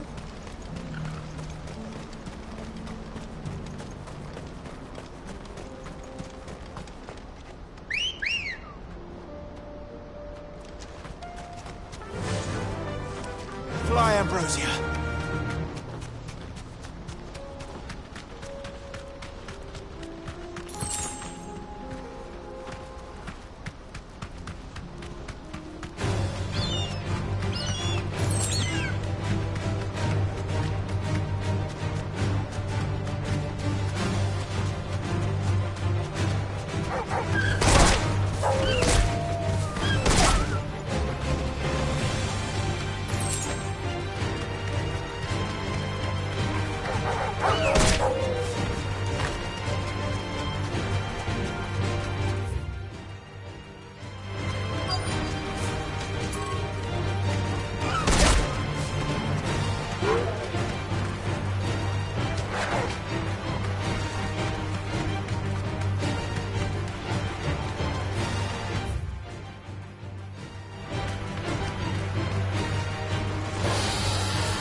I hope I didn't keep you waiting. Did you arrange to speak with the consortium? Here they are now. You wish to consult with me? I did. It's about the bearers you recently purchased from the Fist. We had all but finished making arrangements to buy them ourselves, and then you stepped into the fray.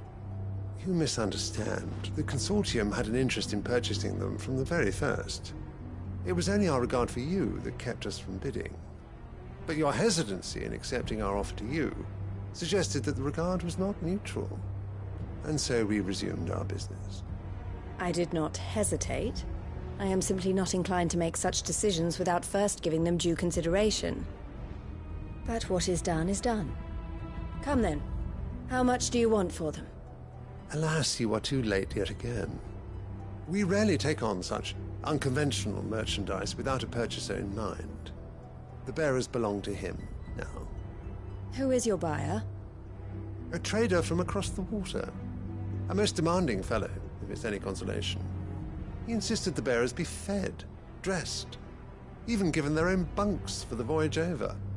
That's what you get when you deal with continental types. I wouldn't know. Oh yes, the culture on the continent is quite different to ours. They pay good money for bearers not fit for the knacker's yard, and treat them like kings. But as long as they pay... That does sound unusual. No matter then. If they've already left our shores, there's little that can be done. Allow me to withdraw my interest. And with it, my interest in joining your organization. My associates will be sorry to hear that.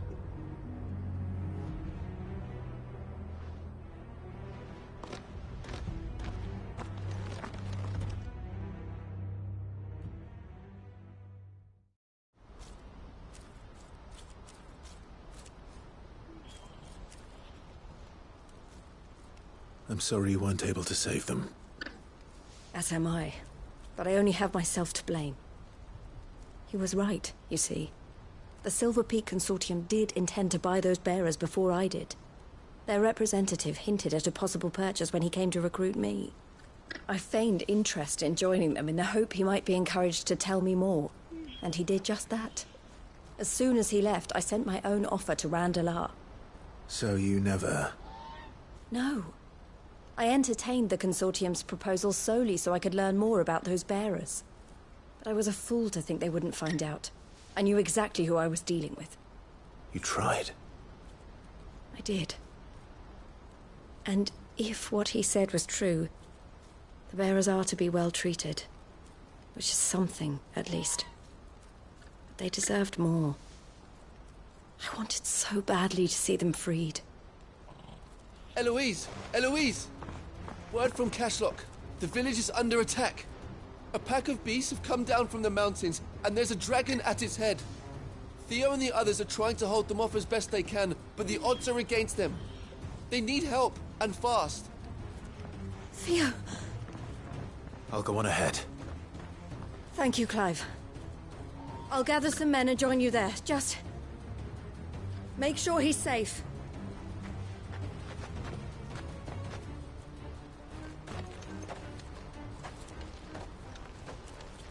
Hold on, Theo.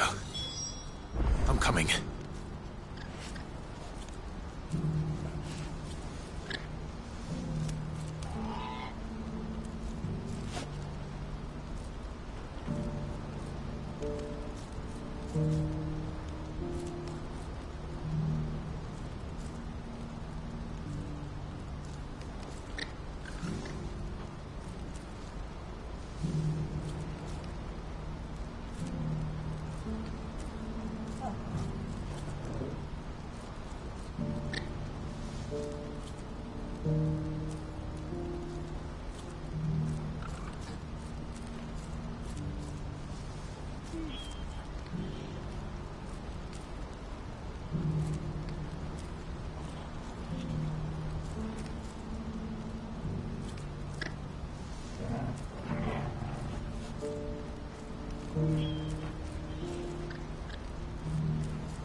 right from here.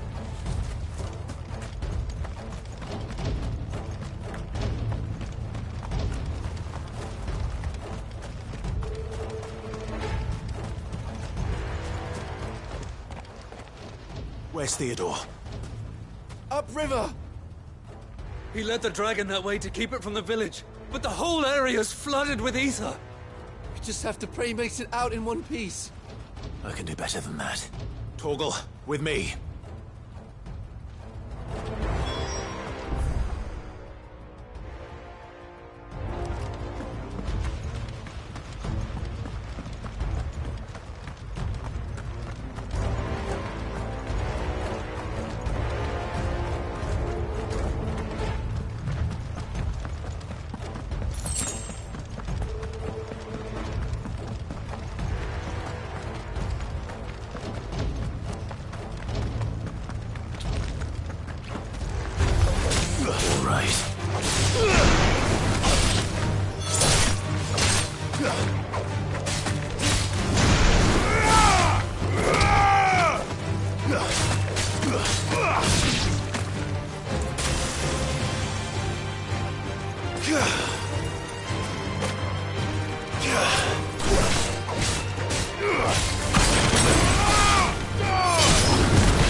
Finished.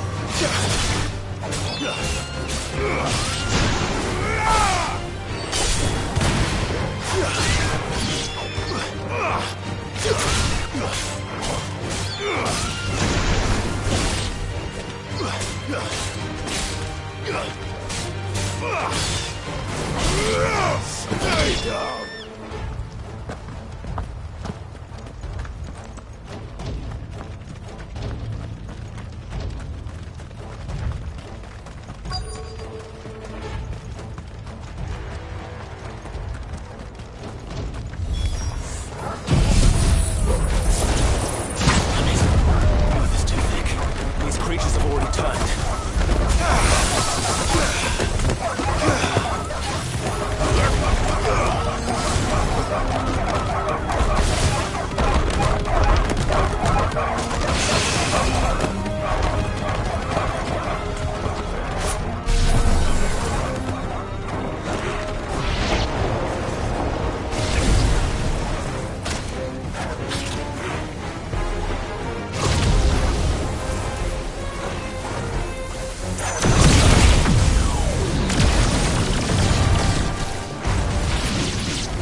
time.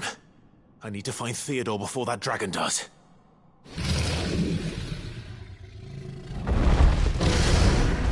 Looks like it's found me. This thing's turned as well. This isn't going to be easy.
Theodore, you had me worried for...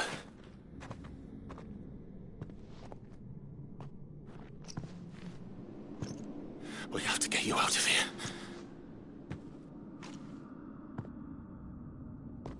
I think it might be a little too late for that. Bearer or no, there's only so much ether a man can take, and that Drake just wouldn't let me leave. You have my thanks, Sid, for finishing what I could not. For keeping Els dream. Theodore!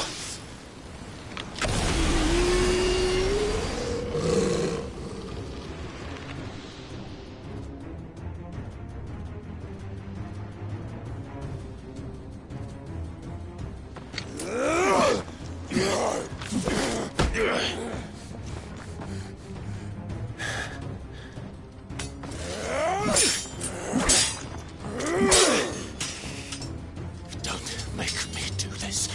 Stop it, Theo! Stop! Stay back, Eloise! He's turned. And so will you!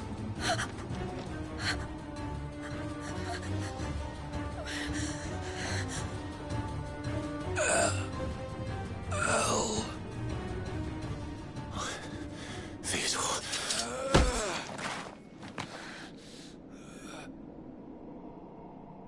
Take care of my sister. Theodore, wait.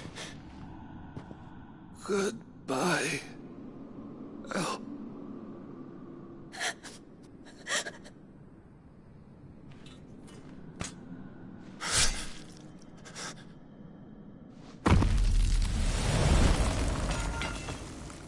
No! Theo! Theo!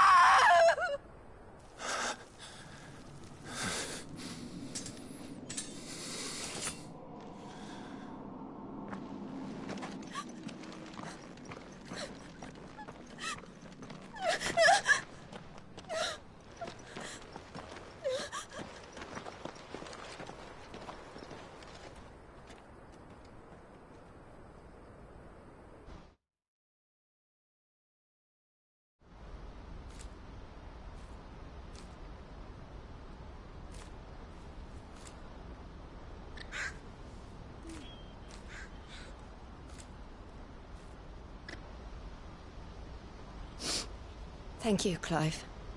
I think I'll be all right now. That was true bravery he showed. Leading the dragon away from the village like that.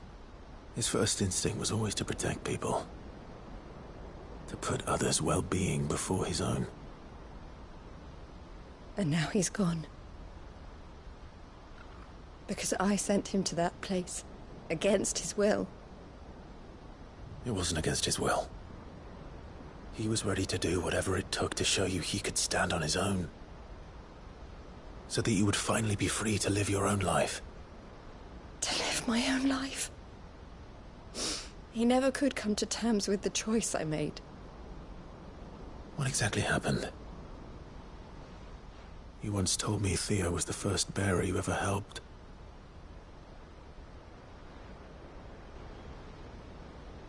We grew up in Canva. We were born to one of the great trading houses. And I was chosen to inherit the family business. I had my father's head for figures, you see. Theo did not. While I studied the art of commerce, he played at soldiers instead. A late bloomer. In more ways than one. For unlike most bearers, it wasn't until his 15th summer that his powers awakened. My parents tried to drive him out of the house and into the care of the constables. But before they could, I took him into mine. Theo told me something else. He clearly admired your devotion to the cause of freeing others like him from slavery. But he said you deserved a better life than this. He wanted to free you from what he called your bonds, just as you freed him from his. I would be lying if I said I had not wondered from time to time how much easier my life might have been if I had allowed Theo to be taken and devoted myself to the family business instead.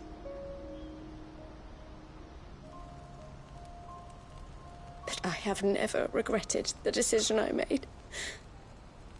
Being with my brother meant more to me than tradition or reputation. I only had to look at him to remind myself of that night and the choice I made and the fact that I would make the same choice again in a heartbeat.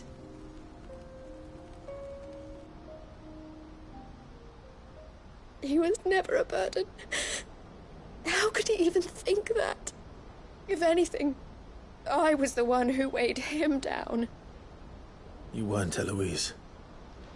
He said it himself, that he had always been grateful to you for saving him, and that he wanted to repay you by letting you live the life you were denied. Neither you nor Theo weighed each other down. You loved one another. You did whatever was necessary to continue living your lives together, and you always would have. You're right. All I ever wanted, all I ever did, it was so we could be together. Oh, Theo, why did you have to...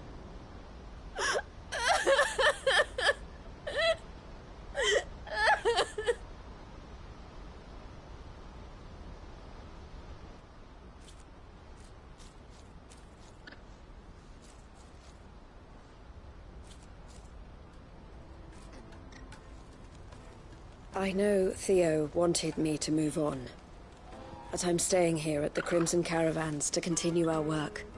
We can make a difference here. We can help people, save them.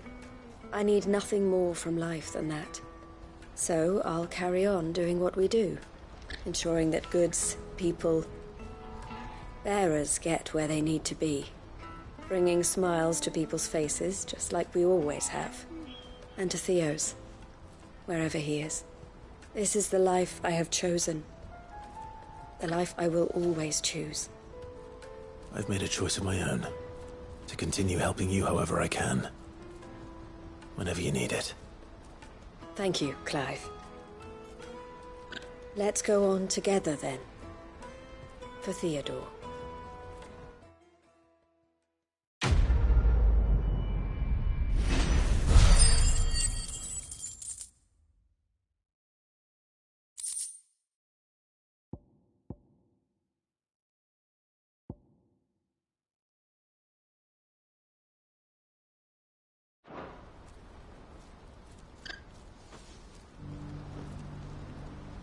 The Crimson Caravans is my family business now, and I would not exchange it for the world. I brought Theo here to be safe, and I have never looked back since.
Lord Rosfield, is there aught the Undying might assist you with this day?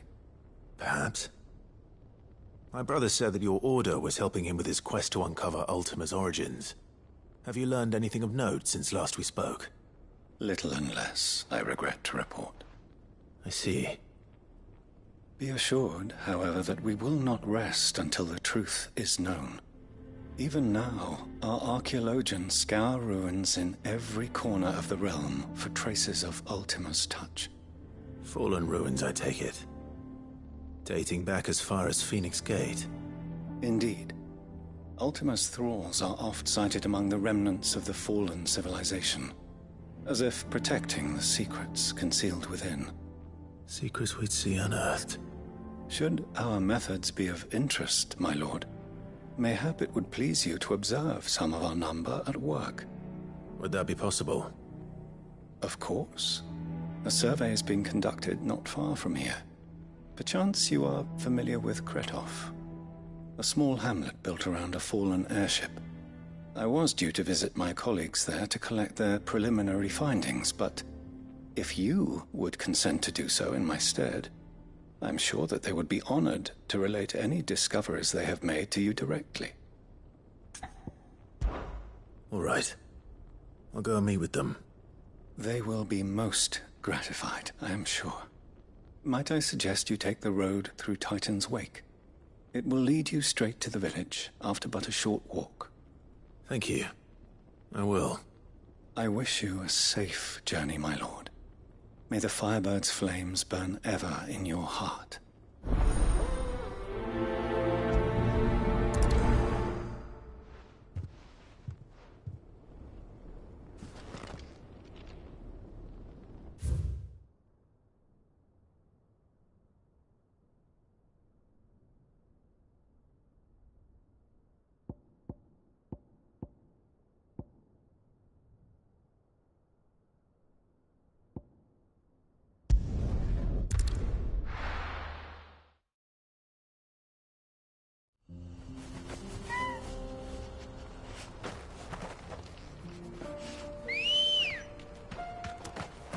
Come on. Yeah!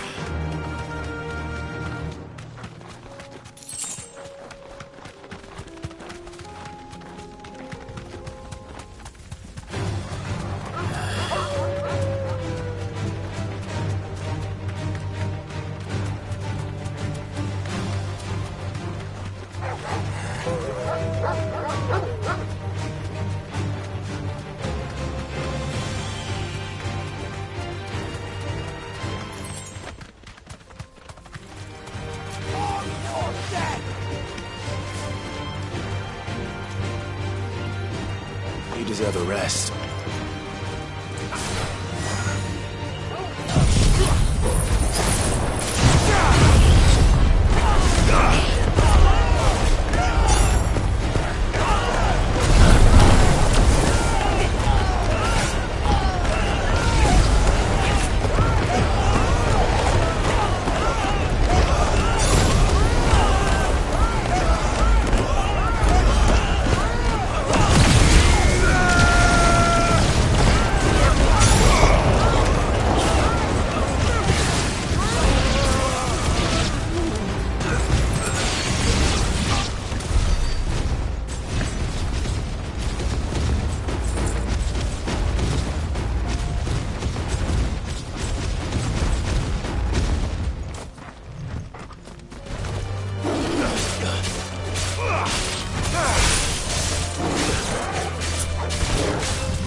mistakes.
This might take a while.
Oh no.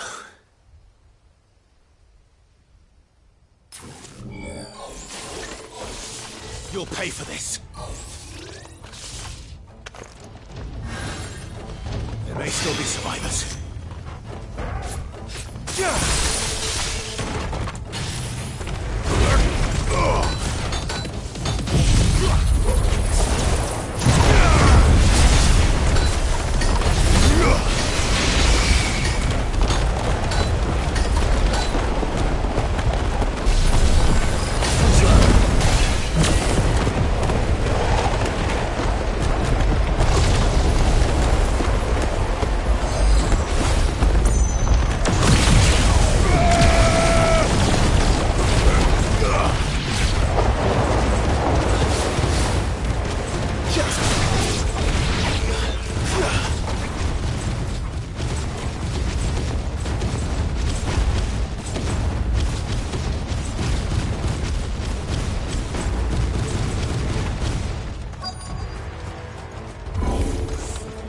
Whatever that thing is, say it's their leader.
Should have stayed in the past. These must be Cyril's colleagues. You have our thanks, stranger. Who are you? Ah, forgive me, my lord. I did not recognize you. You are Lord Rosfield, are you not? We are archaeologians, tasked with surveying this site. When the echoes appeared, our brothers here occupied their attentions. Thanks to them, and to you, we were, for a mercy, able to see our duty to its conclusion. You call that a mercy? Your brothers might still be alive if you put their safety before your duty. Surely this survey wasn't worth dying for. We are charged with uncovering Ultima's origins. A duty of the highest import, as I'm sure you will agree. And you think your dead brothers would agree with you too? I know they would. They gave their lives for the cause, an honor to which all Undying aspire. Now, to what do we owe the honor of your presence, Lord Marquis? Cyril told me of your work here, and I agreed to collect your findings in his stead. I see. That is most kind. Pray, take them then, with our humble thanks. May the Firebird's flame burn ever in your heart, as it does in ours.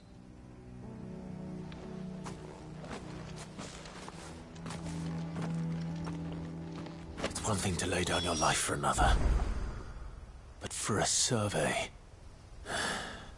I suppose I'd better get this back to Cyril.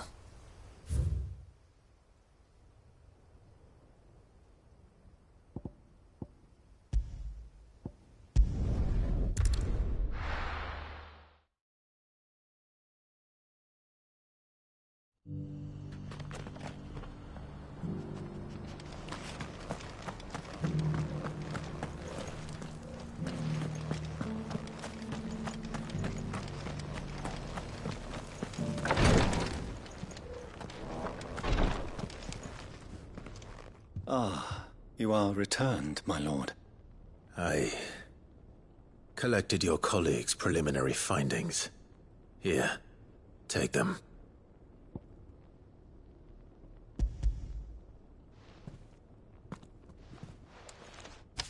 My thanks.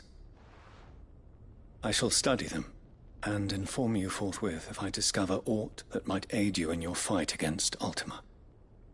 Cyril, your survey party suffered several losses in Kratov. Losses which could have been avoided. Had the others not chosen to complete their work, instead of saving their friends? Were these your orders? No. This was their choice. Every Undying devotes his life to the service of the Phoenix. It is our sole duty, and should we die in discharging it, so be it. Even when death is avoidable. My lord, I fear that this is not a point over which it would be fruitful to argue. The Undying have served the Phoenix for countless generations, and your opinion of our methods, however earnest, is not like to change them. We live to serve the Phoenix. Our very order exists for that purpose, and that purpose alone. Cyril, I know that you and your brethren answer only to Joshua, but allow me to offer you a word of advice. It does not further the cause of the Phoenix to have his loyal followers surrender their lives without good reason. Provide your survey parties with an escort, that they might live to do their duty for years to come. Think not only of how you can serve the Phoenix, but how Joshua would want you to serve him. Please. For all our sakes. I thank you for your advice, my lord. If you will permit me to respond, our faith in his grace, Joshua Rossfield, is absolute. And we of the Undying will do what we believe is right to fulfill our duty unto him. As first shield to the Phoenix, I am sure you understand what it means to do one's duty. I do. Then we are of the same mind. And it is my hope that we may continue to do our duty together.